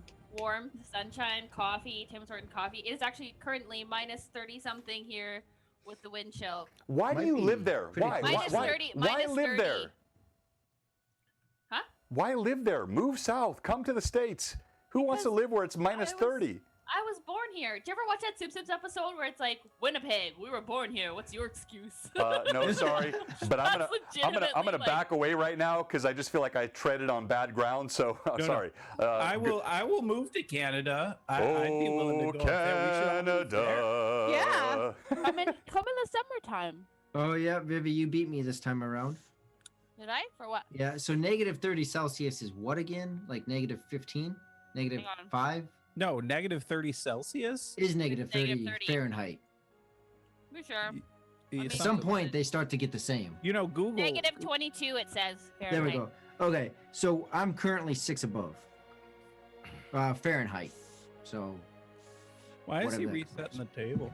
Makes you wonder, doesn't it? It's Is that how we die fascinating. right there? Oh, we're Uh-oh. going into snowy lands. Is that where we die? No. probably shouldn't have cast Identify on this. Snowy lands. You mean like where an ice giant might be?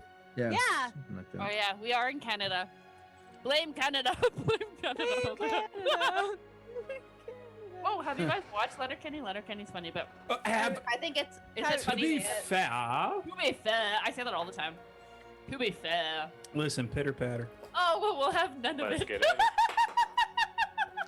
I'm sorry, That's I don't a know. good It's a, one. I got to come back to Shorewind. I'm not sure what an ice giant is. Maybe those exist. I'm not Frost familiar with them, giants. but Sorry, I mix my WoW with my D&D quite often. Yeah, I mean, Wow. they have a lot Wow. of similarities. It's like Wow. It was like one was, modeled off one of was off the of the other. other. By the way, I learned something today because I was putting my my druid from Sunday's game into 3.5 because I had so much fun with her. I thought maybe she could be a good backup character. And one of the deities in Greyhawk is known as the Earth Mother. Yeah, I know. I saw that reading through the 3.5 book, and I'm like, huh, well, that's witty. I Yep. love it. We got players talking about 3.5 and Greyhawk. And yeah, your druid was so fun. So I'm gonna kill your character so you can play her. No! No! Excuse me. I like Millie too. I just like having backup characters. Please and thank you. Because she has backup characters doesn't mean she wants Millie to die. No. Also, if you kill my best friend, I'm gonna come find you. By the way. Well, no, you're too Yay, far. then we can hang out in person. No. First of all, you're in Canada, so it's too far. Second of all, it's too cold. Your car will freeze. And the We plug borders in our- are closed. That's not So, how you know what? cars work. Somebody had in America had asked if all the cars were electric cars because we all have plugs in our cars to plug in our vehicles when it's like It is not. to keep Wow. our batteries from Wow. Freezing. Wow. And somebody was like, "Is it all electric? Do you guys all drive electric cars?" I was like, "What?" So everybody type !beholder in the chat. That's the giveaway. It is a DCG beholder tray, and we will be right back in just a couple of minutes. And you can chat with our amazing players as we talk about why Vivi loves Canada. You keep showing us the pepperoncini duo, but So- unless you're gonna send us them, stop. So I was gonna ask you if you guys have ever had these, and the thing that really blows me away, because my bestest female friend showed them to me, is there, I guess, the actual like Italian way. They're in oil, not vinegar. Yeah. Right. Oh yeah, they should be Yeah. in oil. Yeah, they That's should how be in stuffed olives should be too. Yeah. Nobody puts that stuff in vinegar. Kind I'm of. just but then so my thing, because this is new to me, but they taste good, Yeah. is not the oil residue that gets left on the lips or the trip to the bathroom that you weren't expecting because of the oil. Don't But- eat so many. But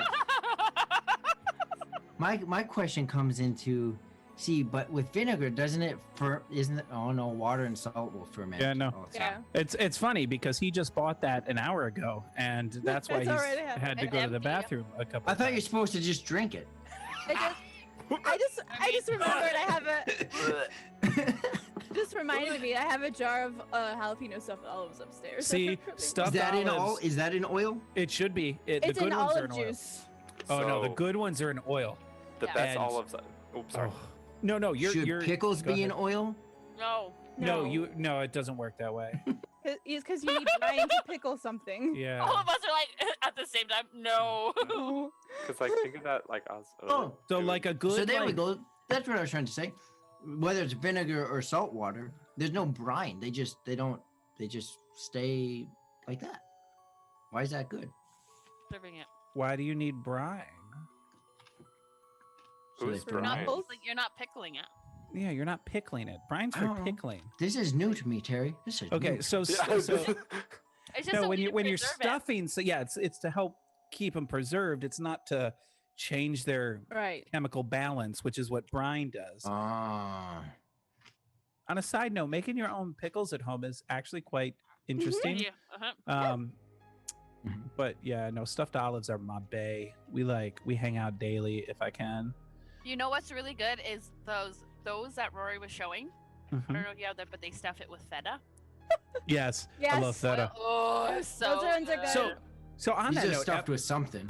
am I the only one who eats like just whole pickles? Like I'll just eat No, a whole I love pickle. pickles. Oh, Okay. I love Pickle pickles. right here. Yeah. Pickles are He's incredible. literally Now I need a eating a pickle. I'll be pickle. right back. Don't start talking. My I got little a pickle. my, I got a pickle. Actually, you know what? I want a pickle too. Guys, I don't have any. I'm in a pickle. Oh, so these are stuffed with cream cheese, Vivi. Oh, I'm she listening, left. Millie. So my little brother every year for Christmas actually makes pickles for everyone. What? Yeah, so you buy a jar of the sour pickles, not dill pickles, but sour Right. pickles.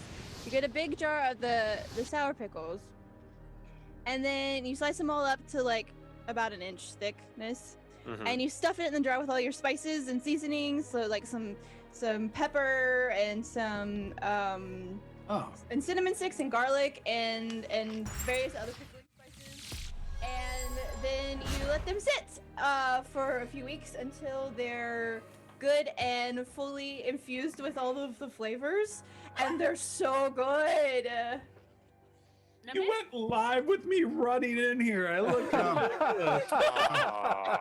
same here. Okay, Terry, I have a question. Yeah. And Rory, how do you guys take your pickles out of the jar? With my It hands. depends.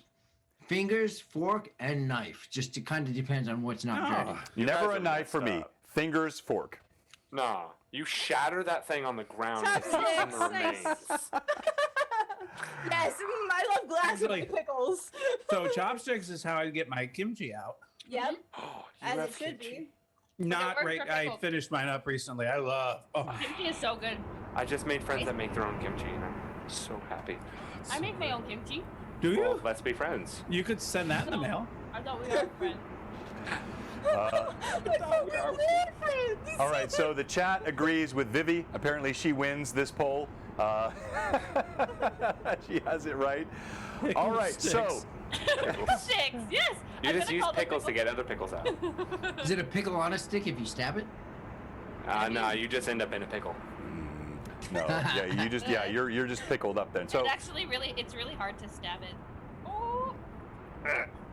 Beholder, type it in the chat. Giveaway, and not too much longer. It's Vivi's short night tonight, so this is the night she makes me stop playing the game. So everybody go boo Vivi. No, I'm kidding. All right, so You're my best friend, y'all. Food work They didn't boo Lilith. They booed Vivi. Yeah. for having a job. Yeah, boo. well said. All right, so Well said. all right. So as you head up into the frosty mountains, the Lort Mills, the wind gets colder. Everything gets darker. It's going to nightfall now, and there is snow all around. The trees turn from the birch and the fir trees, and now they're conifers and pines, cold and covered with snow. And I'm going to kick off our night lighting here. It is getting toward night, and you can look at your camera now. So, as the wagon creaks, the words of Hawk echo. Gimbal, this growing darkness on the amulet where you cast, you roll D20 for me, please, Gimbal, and add your spellcraft, please. Oh, sweet heavens. He's gonna die. No. I mean, Next. maybe. Okay, so I'm going to use advantage and take away that advantage. Okay. And my spellcraft.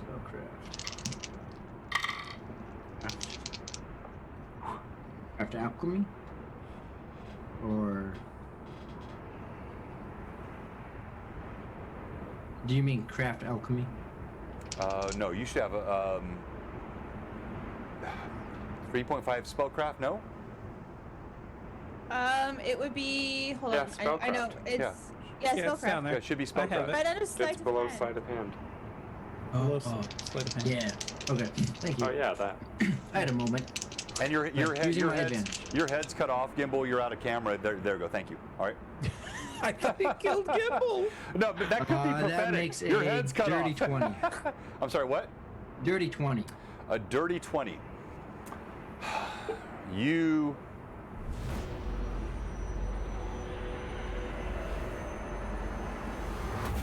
You cast Identify. You feel this glow. I mentioned the energy from the amulet. It goes out, it winks out.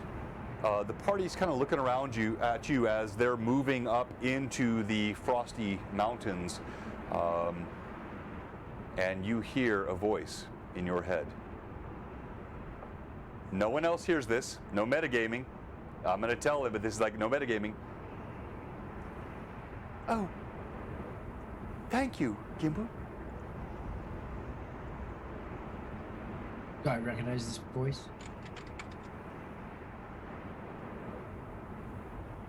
Does it sound like Halia. Halia? Yep.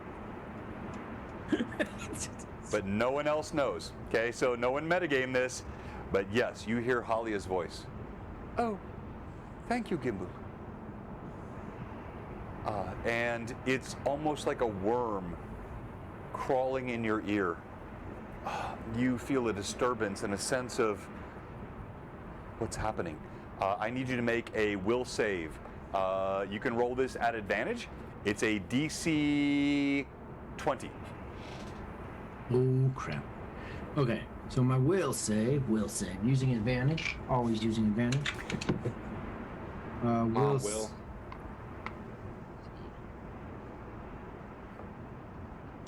The worm has turned. I got faith in you, Gimbal. Oh, sweet heavens. Saves. Will save. Oh, yes. Hell.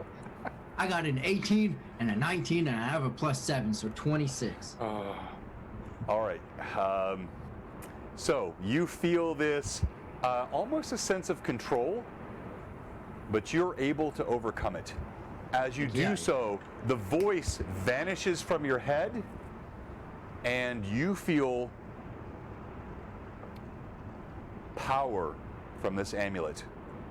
And as you identify it, there was a curse placed upon it, and you were able to resist. This gives you, it's an amulet of spell storing. You can store a first, second, and third level spell in this amulet to be cast instantaneously at any time. So, quick question on that. Does that mean one of each, or Yes. can I have like two? One level? first, One one of each. second, one third. Yes, so that's that you Second can put. question is, does that still use material components? No. Nope. So no. So and by the way, material components, like a lot of people may not know, how do we do that on this show, Gimbal? We use gold as a replacement. I still use components, but we use gold as a replacement. Right. So if it's like a really crazy spell that needs a diamond or a dragon scale or something, you know, the blood of a witch, then we'll do components. But your basic spell casting, we use gold to replace components. So no, when you put anything into this amulet, there is no component necessary, no gold cost for you. You would still need the component for those special ones I referenced, but your regular ones, no gold cost. So then just one more question, and that's, do I realize, so I know that I was able to resist the curse. Would I have an understanding of if I use this, I have to continue to resist the curse? Like, does it seem sentient? Yeah, make an insight check for me, please. Okay. Third advantage. Facial expressions.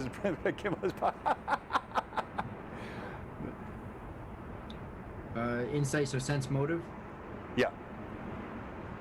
I'm fine with that. Sense mode is fine. You should have insight, 18. but if you okay. Is there an insight? So what was your nat roll? 17. Yeah, okay. No. You resisted, her voice was gone. So this is actually an original talisman that had power. She had put a curse on it. You were able to resist. You feel no sense of her lingering now. Nice. Okay. I hope that's true. But nice. That's so cool.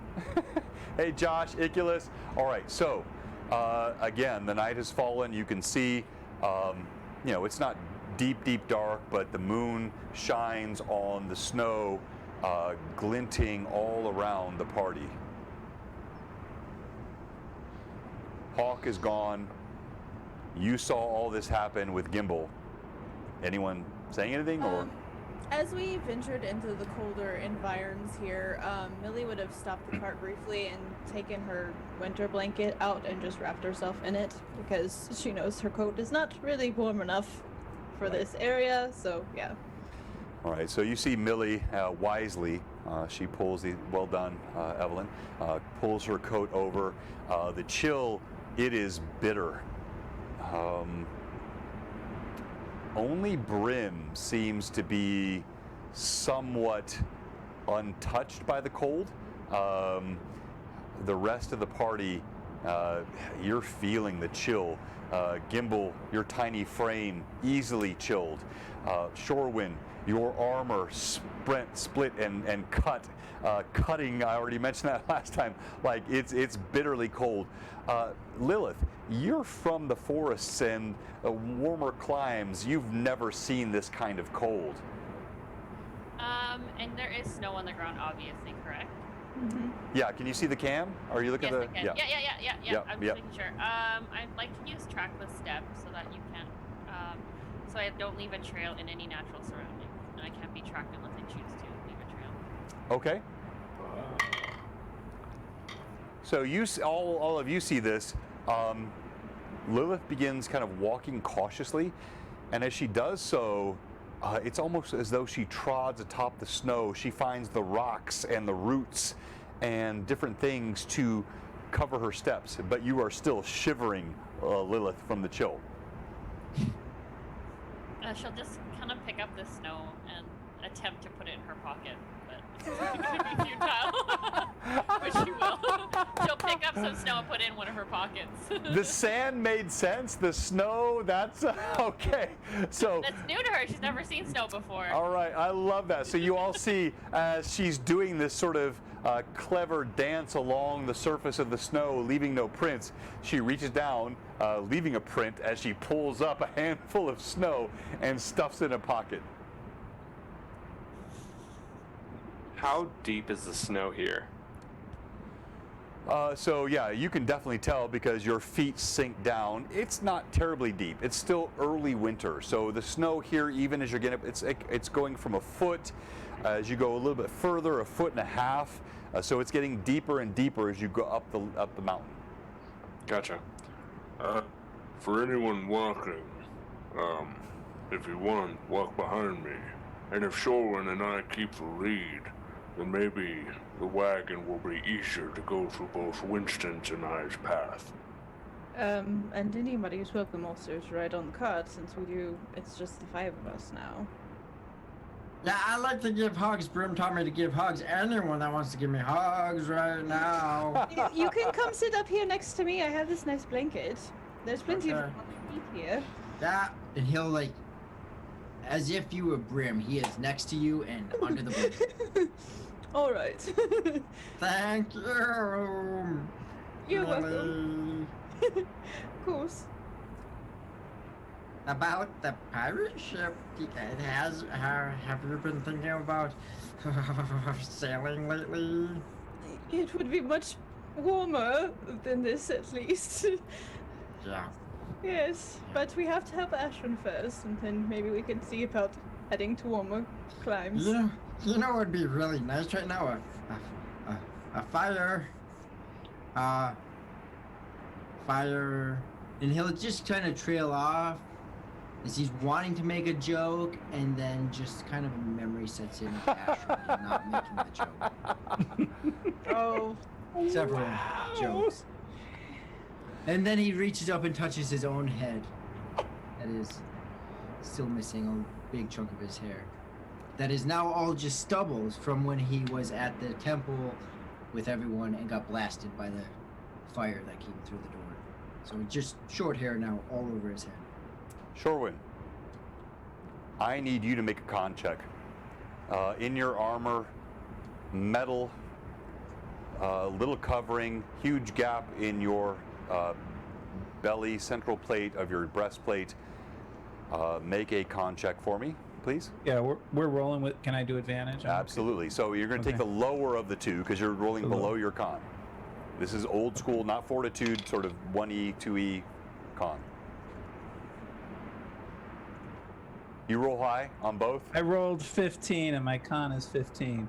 Oh, that works. That succeeds. That I just succeeds. That realized works. Yep. Both dice are 15. Oh, both are 15.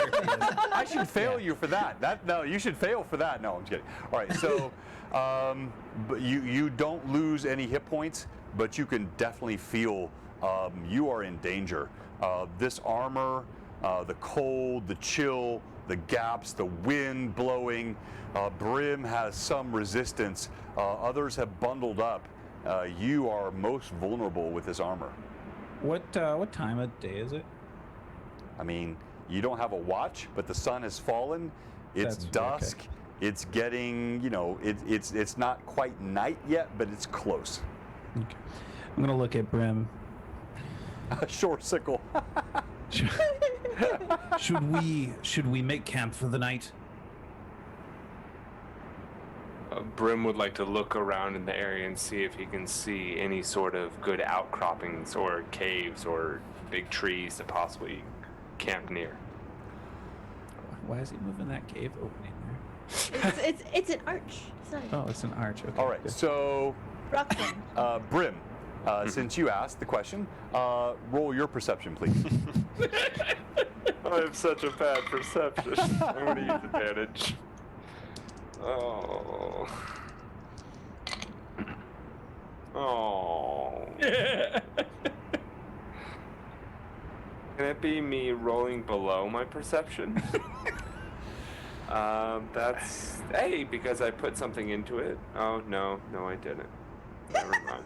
That's gonna be an 8. Okay, so that's a no. And yes, Myomorph, a tiny hut would work in our Rune Lords campaign on Sundays, but no one has that here in this campaign, so there will be no tiny huts. So Brim, you look around, there's nothing.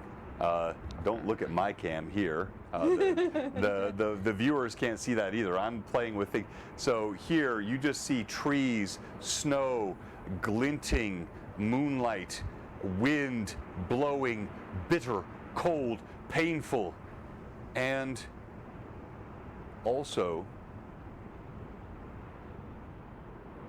you hear howling in the distance.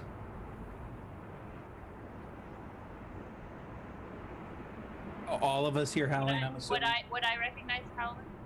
Everyone hears the howl. Do I know which animal it is?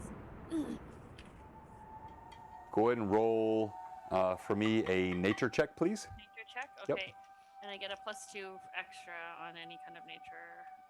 Let me just open my thing. At advantage. 15 plus 15, 16, 17 plus. Where is my thingamajigger? It's under knowledge, nature. Mhm. Oh, here we go. +9. 5 plus 9. 15 plus 9. It's Help. 24. 24 plus 2, 24, 26. 26. That's it? Yeah. Just a 26. Um, No big deal. Noob. She doesn't hear anything. no, you do, but you feel there is something supernatural. This is unusual. It's not part of nothing you would have seen in the forest. Nothing of the green leaves and grasses and tundra. Something unique to these mountain climbs. But would I be able to pinpoint what kind of animal it is, though?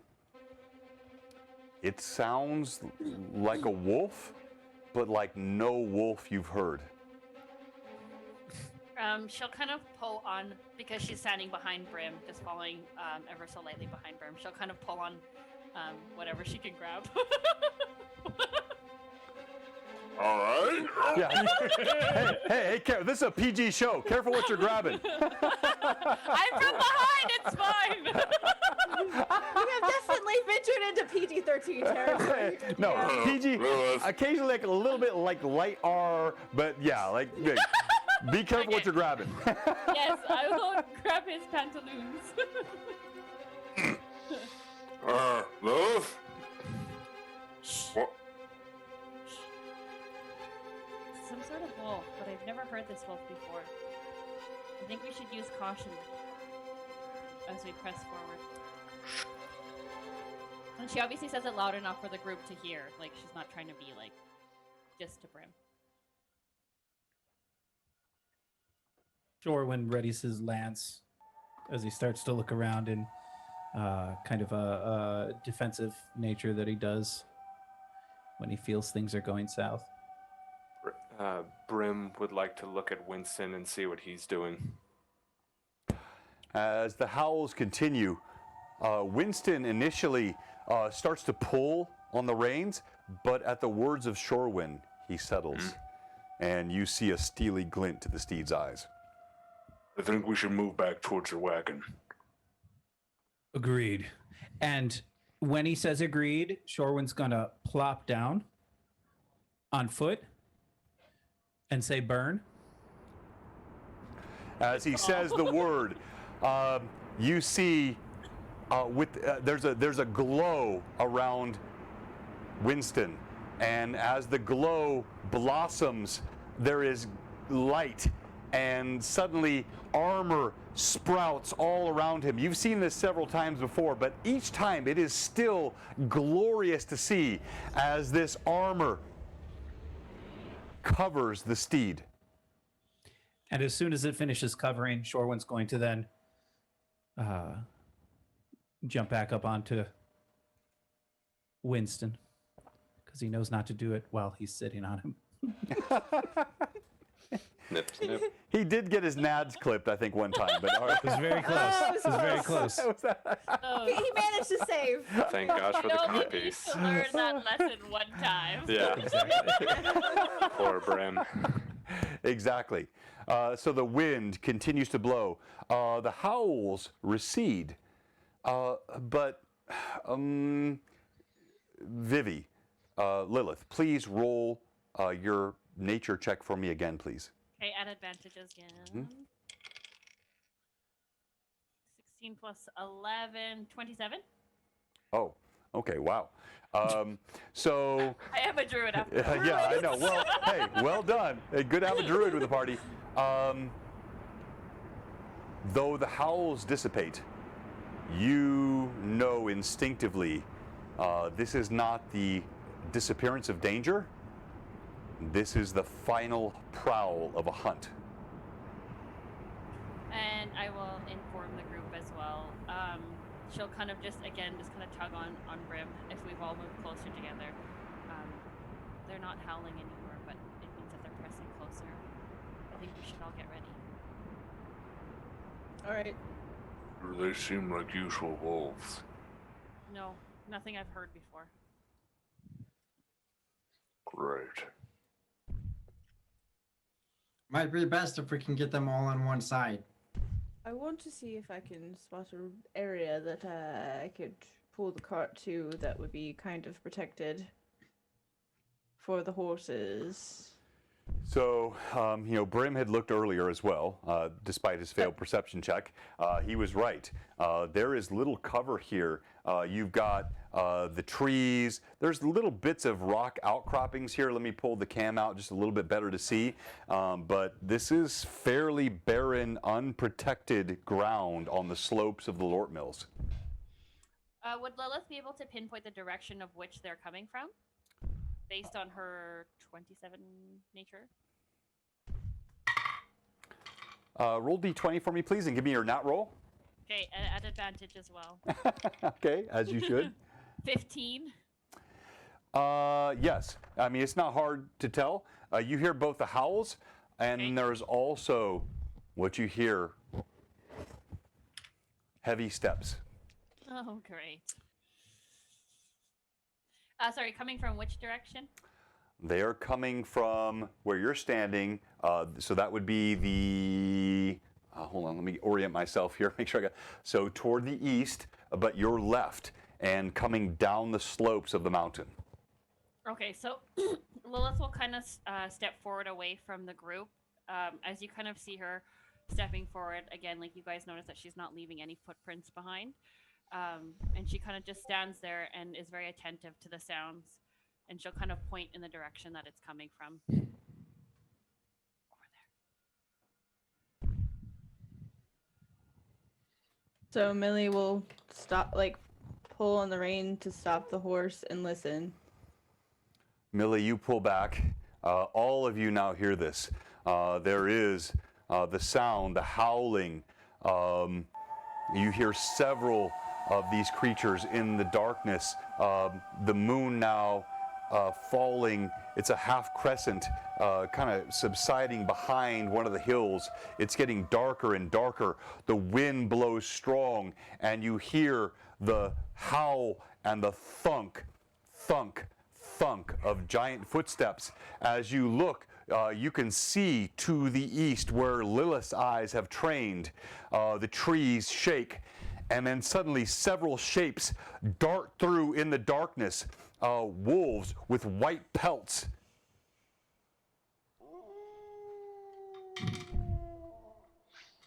4 of them. They growl. They don't come directly at you. They kind of put a perimeter on your left side. All right, well, Can I? Sorry. Millie's... I was gonna say Millie's gonna hop off the cart and pull her weapons.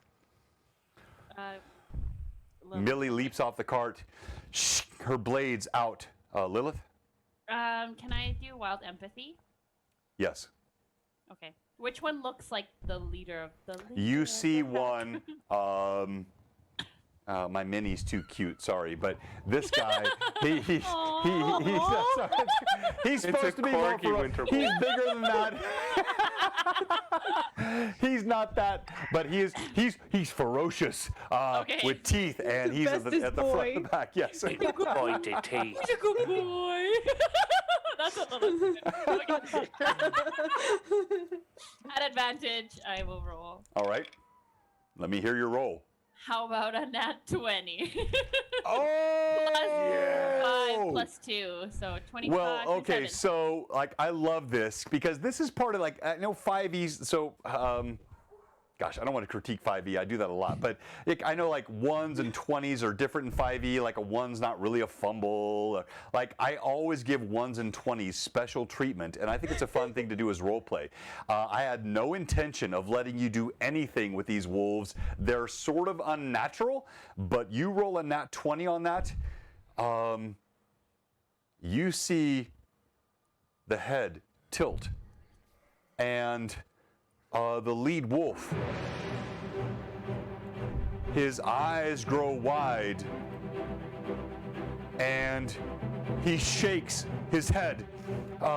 The withers on his back, his tail, like he looks. The other wolves look at him, confused. All of them dismayed as they see the leader step back, but you still have the heavy footsteps coming from behind.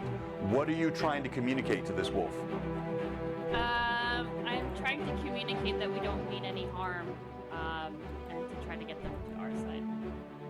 And much like in the picture of Lilith in that Federico drew, she's kind of in that stance too, where she's kind of like crouching forward a little bit and kind of trying to get to a little bit to like the wolf's level.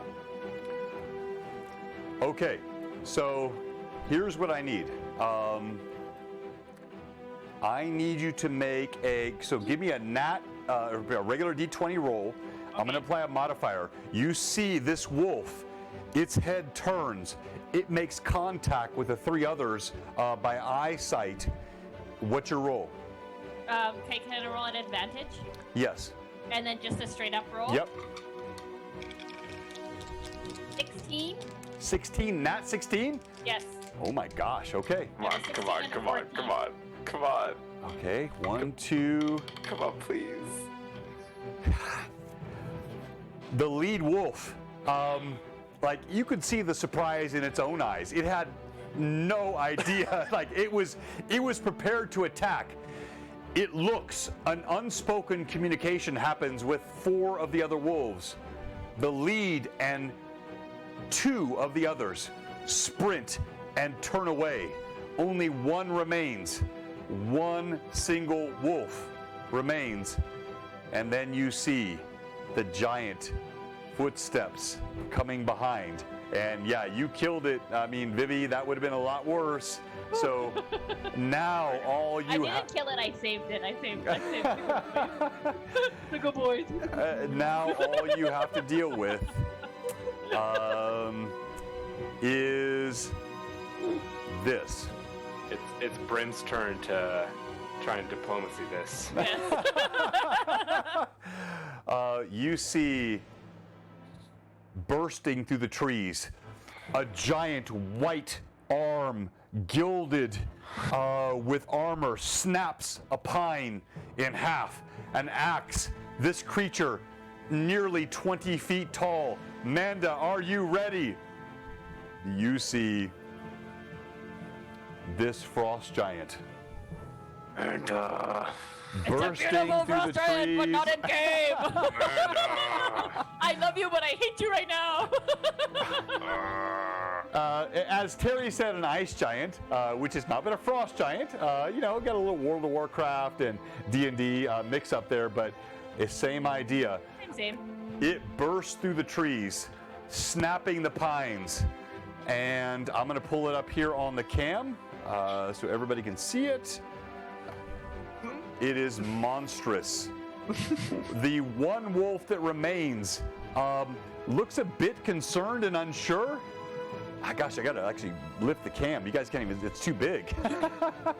Oh, great. Yeah, it's like, We're all gonna die. This monstrous giant, as he approaches, his voice rings out. I smell fresh blood. Come to me, mortal fleshlings. Oh, is that gnome I smell? I love gnome. Bring me the flesh of the gnome and I will be sated. Sacrifice him and I will be glad to leave you, and I will even call away my pet. Initiative. Yeah, take it, Millie. Millie, you always Is it win. me? It. Please, you I always can't win. remember. Oh no, did you get a 6? You jerk. Got a 6. Yeah, that's a 6. That's a 6. Okay. 7. And you have a 7. Swashbuckler's Grace. Initiative, not grace. Don't have grace yet. That's not for another. Oh, yeah, sorry. So he's leaping forward. And you have 1 initiative, Millie. All right. Okay. So. Disadvantage to the DM? No, Pat draws. What are you all doing? I'm about to kill some players. This is no. That sucks. I've lost Since he one. Okay. moved- Yes, yes. All He right. moved towards us, correct? He moved towards us, correct? Yes. All right. So I'm going to move towards him and attack him. My friend Gimbal is not a snack, dear. And so she's just gonna come at with her rapier and her dagger. Oh, Gimbal totally is a snack. Well, Okay. not that kind of snack. Oh, okay. Yeah. So you are definitely in range. So Millie leaps forward and And I'm gonna attacks do the all of giant. my attacks at advantage. Okay. Okay, that's the first one's a 30, natural 16 on the die plus my. Yeah, that's a hit. Second attack on my rapier. That's another. Oh, I got 200 bits. I didn't see that from Tim. Thank you, Tim. That helps. 25. That misses. Second one with the rapier. Okay, and then with my dagger, that's one more advantage. That's 27 to hit. Misses. 27. Oh! You smack what your rapier first goes through. You catch him in the thigh. Your blade sinks deep. He's covered in armor. Again, as you see on this mini, it is a good, and I'll describe. He's again 20 feet tall, a massive axe in one hand, a Alright. secondary axe in this hand, plate mail and chain covering greaves, pauldrons, all like he is heavily armored. Your secondary blades chink and scrape and do not hit. All right. Well, I'm going to roll my 1 damage that I managed to do. Amanda, why could you not have painted him? Uh, 12 points of damage from All right. the first rapier. Your rapier, it sinks in his thigh. You feel it go deep into muscle. Blood spurts out of white skin, staining the snow red. Steam rises from it. But all you get from him is a roar. Feed me the gnome or die. Make your choice. And we will go to Shorewind. All right, Shorewind's gonna charge at him, lance in hand, and he's going to attack him twice because he gets 2 attacks now. Okay, so I need to repaint this mini because he's still white, but I will do it because we need a Shorewind on the lanced Winston, and you were mounted. You sprint toward him, lance held out. Sorry, did I miss something, Millie? No, I'm just doing math. Sorry. Oh, okay, go ahead. So the first attack, we're rolling with advantage, of course. Correct. Yeah.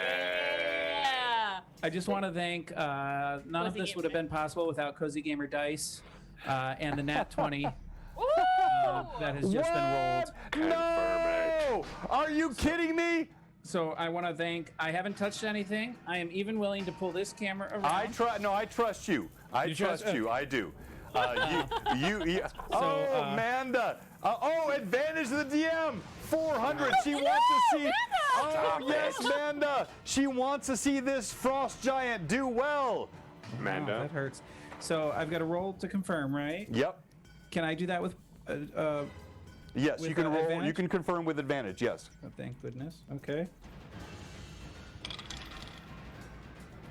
16 Plus plus 11, so 27. No crit. So it's a hit, but no It's a crit. hit. All right, so then we're going to roll for damage on that. But it is double damage because it is mounted. Yep. Free disadvantage DM. Wait, what? Who? Yes! Oh, What'd you that get? draws. That's an No, 8 you with took my away 1d8, Amanda's. so that no. is 8 plus 16. 5 is, what's 8 plus 5? 13. 13, and then double that. 26. 26. 26 points of damage Woo! with my first attack. And then coming in with the second attack, again with advantage.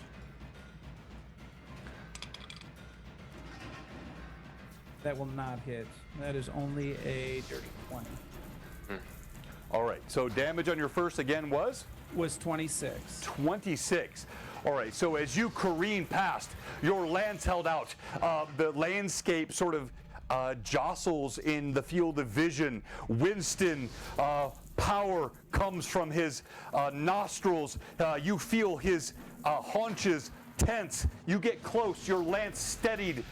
Even as the wind blows through your rent armor, you level the lance. You pierce the giant right in the side. You feel a bit of bone and thew ripped out as you careen past. You try to swipe behind the second time, missing, but it was heavy damage. Tim said, we look a little washed out with my night lighting, which is probably true because I've got white, which works well with other lighting, but not the night lighting. So I'm going to pull this up and change that view just a bit here real quick. Shorewind, you then careen past the giant, bits of his flesh poking from the end of your lance, and we will go to Brim. Brim will yell out in giant. Our second hype train too, sorry. This might not be the fight you want, friend. I recommend you back off. As he's going to run forward and yelling out to the rest of the party. I've connections to hill giants. No hold back to frost giants. As he's going to swing. All right, so as you say that, I'm going to ask you to go ahead, and I'm going to tell you right now it's going to be difficult, but please make an intimidation check. Rolling with advantage. The theme song of the Yikes. night. That is going to be a 17 to intimidate.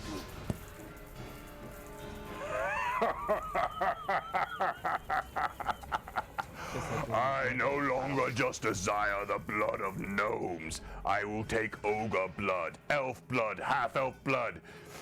Oh, I like the one with the shiny armor. And he looks over his shoulder as Shorewind shoots past him. Roll your damage, or roll to hit, please. Yeah, here we go. First attack. Got this. I get 2. Come on.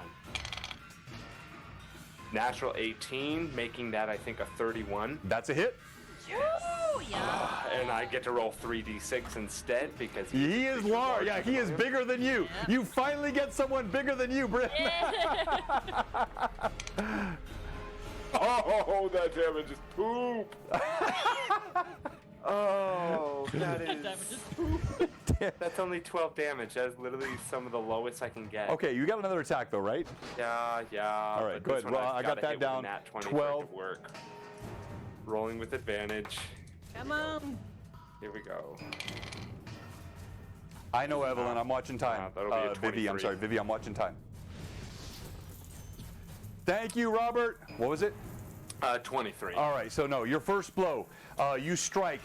Your blade, it feels like it's going to move true. At the last minute, he raises his arm. He's got a massive piece of gauntlet here connected. It still bites, but does not go as deep as you think it would. You see blood spray, but he's still laughing. We go to Lilith now. Okay, sorry. What armor is he wearing? So it's sort of bits of plate, bits of chain. So it's a little bit cobbled together. So you got plate, mail pieces, and chain pieces. Thank you, everyone. Oh, Pat, my gosh. No, Pat, you suck. Pat, you suck. Yeah, Pat! You just wiped out all my advantages. Woo! I was. That's a hype train for you. Yeah, there you go. That's a hype Amanda, I need him back. I want to rep your Frost Giant. All right, sorry. Welcome to the Mad Chatter, Starry 29. Go ahead, Lil. Lilith will. Actually, can I first check what that wolf is doing? Does it look like it's gonna attack with us? Does it look like it's gonna attack us? Like, No, so the other three ran away. This There's one one life. is going to attack, and it has its eyes on Brim. It has its eyes on Brim. Yes. Oh, thank you, Amanda. I got one advantage now. Thanks. So you can see here, if you can look on the screen, man, it's hard to see my little. I'll change my white wolf out because you can't see him. I dropped my gray wolf on the ground. I'm just messing up altogether. I don't know what this guy is here. He's some kind of mangy dog. So you can see him. He's the one aimed He's a good boy. Don't aimed at Brim now. Buddhist boy. He's a good boy. He's a cool Okay, so Scratches. Scratches behind Okay. So. No, my viewers are turning against me. Pat gave advantages to all players. Yay, I knew that I was using all mine like hot fire. Okay, so Lilith will attack the dog. The wolf, I suppose. Question, can I wild shape and then attack, or no? It's just wild shape and then that's it, end of turn? Yeah, so in 5e you could. Here you got to choose one. You either attack or you wild shape, because to make that transformation will take your concentration and sort of moving into your nature state. So one or the other. Okay, how far is the wolf away from me? My next question. Won't hurt the goop boy. Well, I I'd have have to, to. I'm sorry, where's my Lilith mini? I totally I'm messed there. up here. I don't have your mini out there. I don't need my hamstring. That's fine. Okay, so you are. Standard action. No, you're so from the wolf, because you were on the opposite side. You're about 15 feet away, so you could move and still attack, or you can wild shape. Your choice. And I'll move and attack if I'm within attacking distance, like touch distance for attacking. okay, then and you're attacking the giant, not the wolf, right? The wolf. The wolf. Wolf. Yeah. The Am I too wolf. far away? You sure? Okay. All right. So you Why spoil. did you say it like that? Oh, you're hurting the boy. Told me You that he have was gonna said. attack Brim. You have said what you have said. You run past the giant. You leap toward the wolf. Go ahead and roll to hit. I'm not hitting. I was gonna cast Oh, flame. I know it's gonna happen. I was gonna produce flame. as a Okay. touch. Oh, okay. Your produce flame. All right. Yeah. So I don't. It's just a standard action. It says. So Right. I think it just goes by touch. So 1d6 plus damage. Talk Okay. about hot dog. Oh man. That's Bad pun, Josh. Bad pun.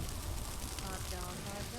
Hot diggity dog. Oh, Thank you. I Patrick, love that thank you you guys so. are. You guys know I that so just- well. That's a DMCA takedown. Thank you for joining Thank me. you, Canadian Ninja Gamer. Thank you, He gave Canadian us Ninja. advantages. Why Okay, does so- everybody hate the DM? Am I that bad? No one gives me. I got Manda and nothing else. All right. Sorry. Go ahead. We're up against a giant. 8 points of damage. How much? I'm sorry. 8 of fire damage. 8 points of fire damage. Yeah. All right. As the flame hits, the wolf, you see at the last minute, as you ran toward it, its eyes went wide. And as the flame released from your hand, it looked at you with empathy. There was a connection. You saw it begin to shrink away, but it was too late. The flame blew from your hand. 8 points would kill no normal wolf, but this a frost wolf, doubling the damage as it hits. It goes up in flame. You hear its flesh singe. It cries out with a horrific howl, and it twitches. Its body falls to the snow. Steam rises. The giant laughs. The wolf screams out,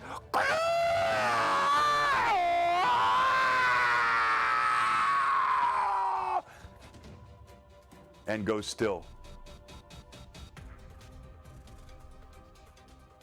At least we have barbecue.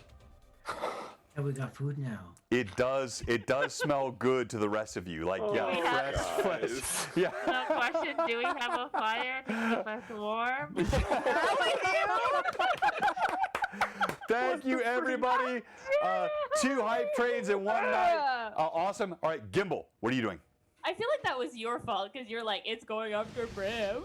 I know it was what was happening. Thank you, Crencelin. Blame the DM. All right, Gimbal, what are you doing? Am I at the front of the cart where I was next to Lilith, or am I in the back? Yeah, no, I had you actually atop the cart because you were casting that spell. So you are, as you can see here, you're about 10 feet behind Brim and about 18 feet from the giant. Good. Okay, perfect. Flustered. Why am I flustered? Okay, so.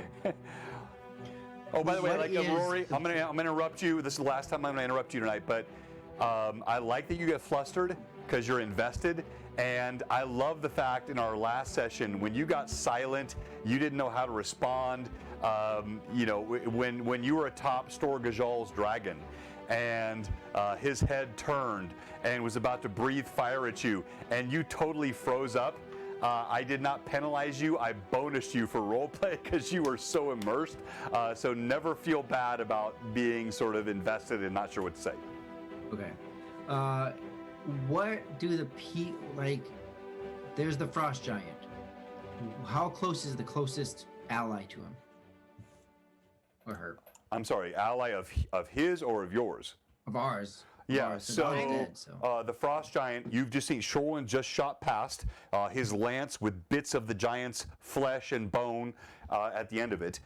You have Lilith and Millie. Yeah, because I'm in my melee. Right next to them, melee and spell casting. So you probably Millie would be the closest now. Can I tell if there's distance between them, like 5 feet? No, Distance? it's melee, so it's like a foot or two. Like, I mean, she's like hacking at him. Okay. Yeah, my reach isn't very far. Yeah, so she's not. Okay, well, I'm gonna Thank do you, this Baron anyways. Plus. I was trying to help you, but I think I actually hurt you. But it is what it is. Like, she's within a foot or two. Yeah. So I'm gonna do a thing. Gimbal will again tighten up his muscles as his hands begin to weave in a pattern, and again these almost, I need to find a better word than sparkle, but these blue magical auras start to emit from his hands as he'll bring his hands up, and he'll just while he's still forming it do I?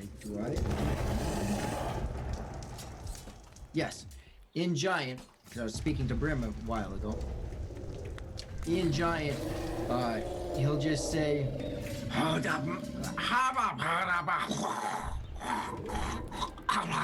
he kind of chokes on his words a little bit. Doesn't really like speaking in Giant. And just saying, you've never faced a gnome with friends like this. And he'll release his spell, hoping to get it between him and Millie. And what's the spell again? He's casting Wall of Nausea, as he says, Apai Katur, and he'll cast Wall of Nausea hopefully between them. Hopefully in between. What that does You create, and I'm gonna use advantage on this because that makes the saving throw. Right. You create a transparent, shimmering wall through which creatures and objects appear to be wildly distorted to viewers. Any creature that passes through the wall is immediately assailed by overwhelming vertigo, becoming nauseated for 1 round unless it succeeds on a fortitude save. If nauseated, the creature must also succeed on a DC 12 acrobatics check or fall prone. Creatures gain partial concealment, 20% miss chance against creatures on the other side of the wall. You cast your spell. You feel it release. There is a shimmering light. All of you see this cascading, arcane bits of blue and green motes that fall, and there is then this covering. It seems to be in front of the giant, but also close to Millie. As the spell envelops the area, the giant raises his club, and we'll resolve your spell in a moment. Is he? Go ahead. Sorry. I was gonna say, is he attacking now, the giant? Yes. Is he attacking towards me? I'm going to tell you in a second. That's what I was rolling. Because I need to know if I need to opportune parry and riposte. I knew you're so quick at the opportune parry and riposte. I knew that. So he lifts up, and as he pulls up his giant axe, he's got an axe in one hand, the large one, a smaller axe in the other hand, and he does go toward Millie. And he levels them down, and that was the roll I had on the die. You can opportune parry and riposte. We will resolve your spell, but you guys know what's coming now? That's where we're going to stop for tonight. Natural 19! Nope. Next week. Can't do it now. Doesn't count. I'm sorry. So when you roll the negative when one I say next week, it's next. All right. Impossible. Yeah, I know. All right, so everybody in the chat, type !beholder to have an opportunity for this amazing DCG tray. Also, thank you, all the players. And also all the chatters. Man, you guys killed it. I got to go back and look at it. So many subs, so many gifts. Manda, you will see your giant again next week. He's still in action, and he may not be alone. We'll see. All right, and then... Sorry, did I say that? I didn't mean to say that. I shouldn't have said that. And then we have all of our amazing role play tonight. You guys killed it. As I said, I kind of joked, but I was serious. As a DM, having players like you, I can set a stage, and I like doing it. I just kind of love to hear you guys role play, and you absolutely killed it tonight. All right, so we're gonna do the giveaway, and we're gonna have stream MVP quickly here because Vivi has to go. And Vivi, if you just got to step off and bounce, no worries at all. So we're gonna go around. You tell me why you should be stream MVP, and then I'll tell you who you're rolling for. And we're going to start with, oh, no, I said I would do this today and I forgot. You're going to say it for someone else. So, Millie, I'm doing the poll right now, so you're going to have to pick on someone else first. Hold on. Okay, all right. So, Terry, you're going to have to tell me why Millie should be stream MVP. Gimbal, you're going to have to tell me why Brim should be stream MVP. Brim, you're going to have to tell me why both Gimbal and Lilith will be stream MVP. And then Lilith, you will have to tell me why Millie will be stream MVP. And as you go around, I'll give you... Did I give 2? Did I miss? I didn't get anybody. I'm done with the poll now, so I can... No, but there's 5, so I can't do 2. So I purposely did that. So this week you won't have a vote, but you will be voted for by Lilith. Okay. So Brim has those 2. You guys have each Shorewin one. was talking for me, though. I'm sorry, Shorewin, what? You gave me to both Shorewin and Lilith. Oh, I'm sorry, did I? Okay, yes. So, all right, so then you have Shorewin, Brim, you have Gimbal, and Lilith. So I have Shorewin? Yes. And I have Millie. Exactly, yep. Of course. All right, Brim, start us off. Perfect. Yes, I wanted to go first. Gimbal. So Gimbal should be stream MVP for one, talking with Hawk and trying to get on his level and trying to continue the conversations as he was having the prior night. Also trying to really dig in about that necklace, and Hawk still avoiding the question. Gimbal also revealed some of his backstory to us, that he's gnomish nobility, and that his father also, something happened to him that we don't really know about. He also used identifying the necklace and found this amazing magical item that he's going to be able to use in the future. Next, he was able to cast this wall of sickness in between Millie and the giant, as well as going back a little bit. Gimbal was able to kind of break up a bit of the tension that was in the air when Hawk, as well as the rest of the group, was around, as we were all really feeling on ourselves. Next, Lilith. Lilith should be stream MVP for one, really trying to hone into her more druidic side this session. For one, actually, let's start before that. When she went up to Hawk and really was trying to get close with Hawk and be able to have a bit more roleplay, and we were able to hear a bit more from Lilith this session.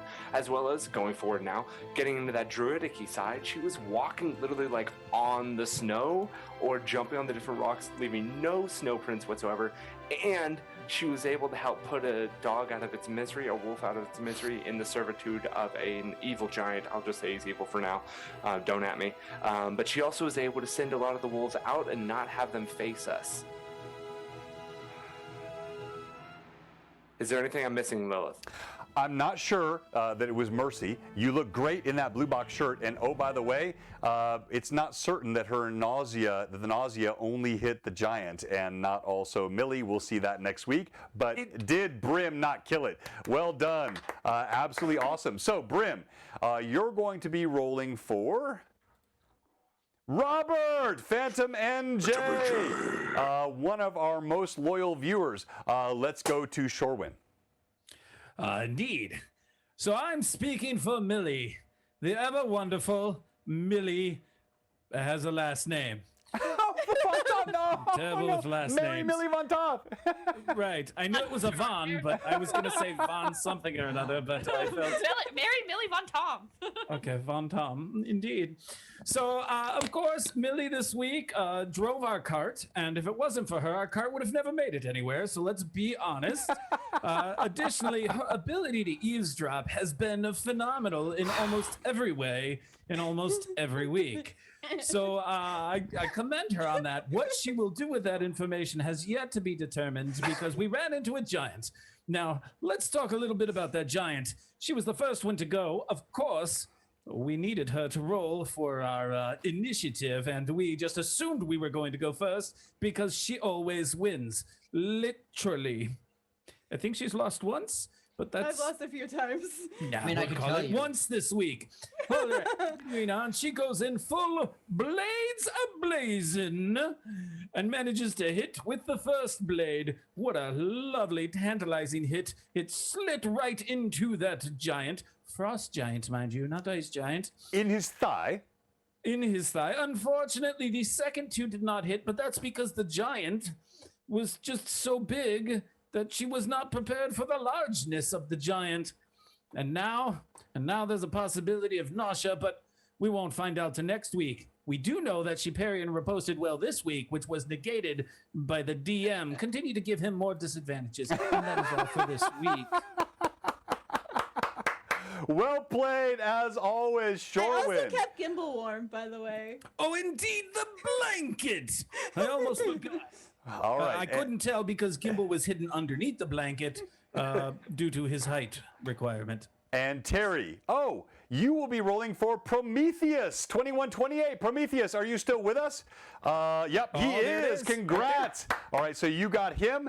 Now, Vivi had to bounce, which, that's not her fault. She's got to go. She's got an early work night tonight, so we'll substitute for her. Let's go to Gimbal. Rory. Yeah, so I'm Brim. And I spoke with Shorewin about my feelings and his.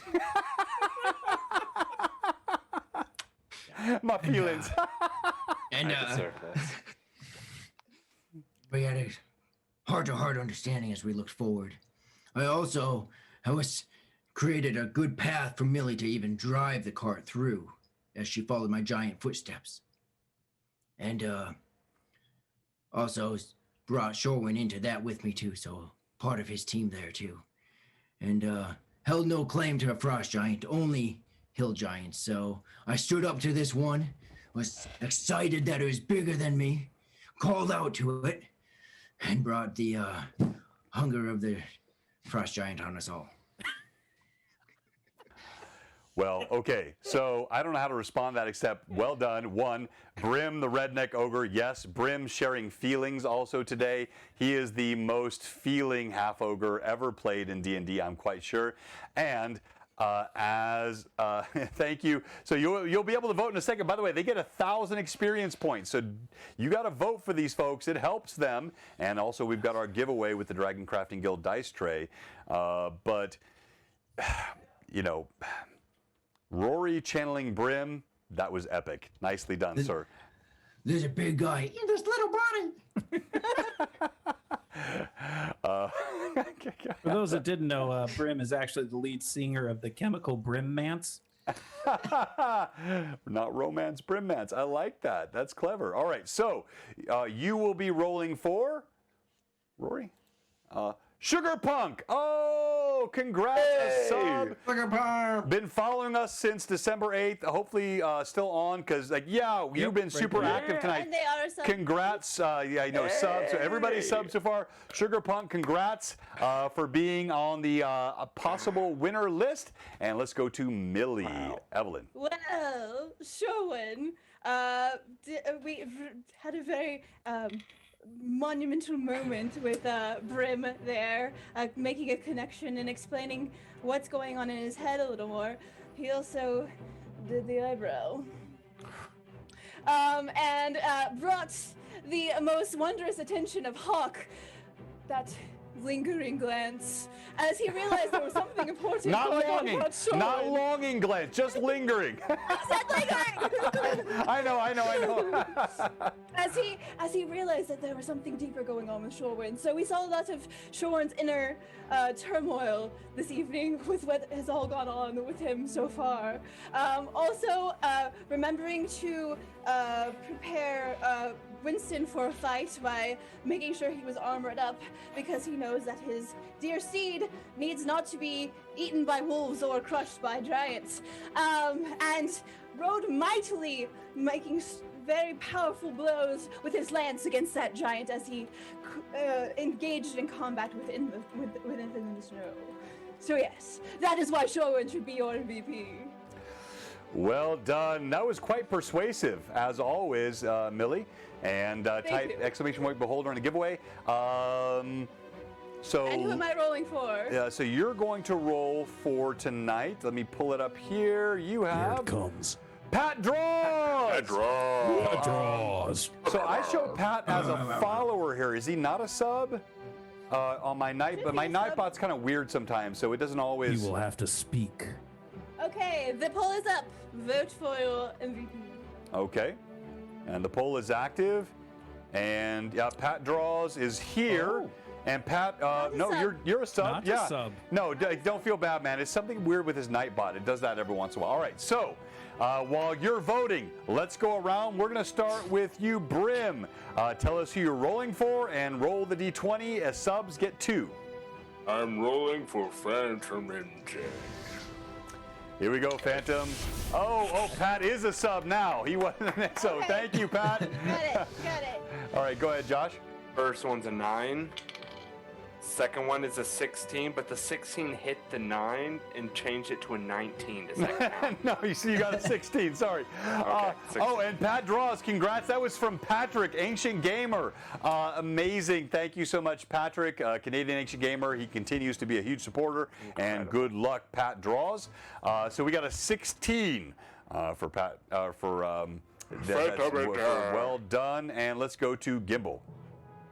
Okay, I am rolling for Sugar Punk. Sugar Punk. Sugar Punk, Sugar Punk. You're not my real Sugar Punk. Ooh. Sugar Punk. A 1 What? and a 15. So close. So close. All right, Terry. Single tier. All right, Prometheus. This is the die. I rolled a 20 tonight. Let's see if it does it again.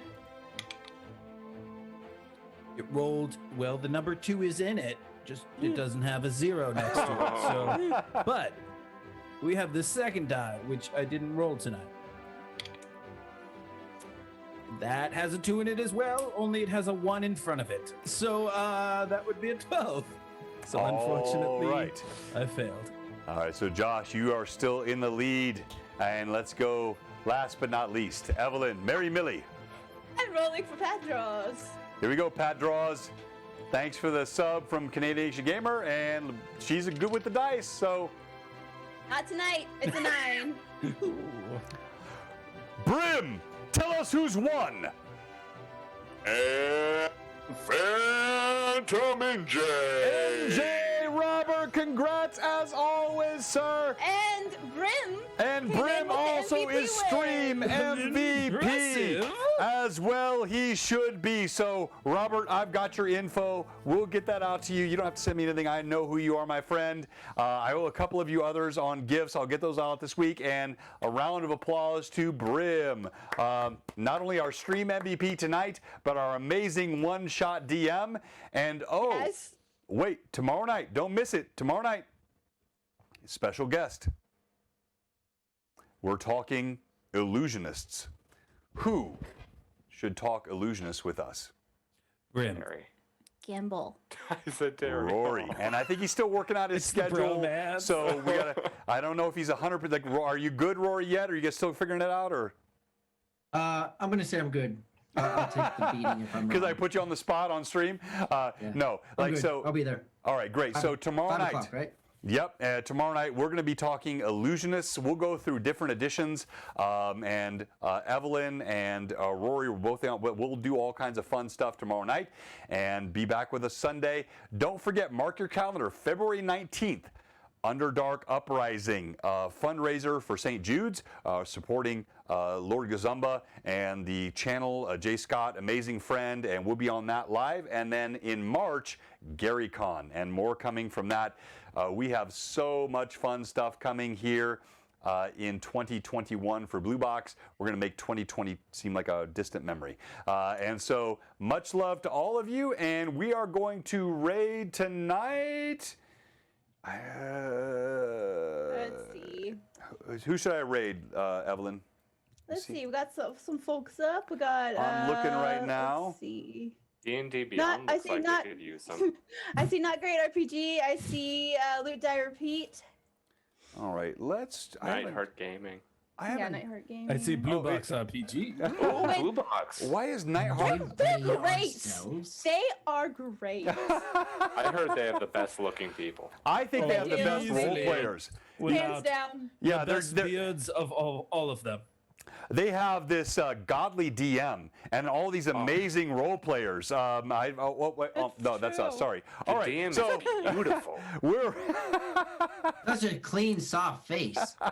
only because I can't grow a beard It's and. like being DM'd by a 15-year-old. It's fantastic. Exactly.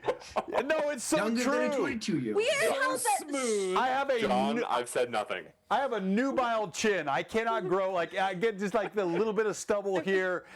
Terry Sorry, do you and hear Josh, that? they It's both. the sound of Shorin being cleaved in half by a giant.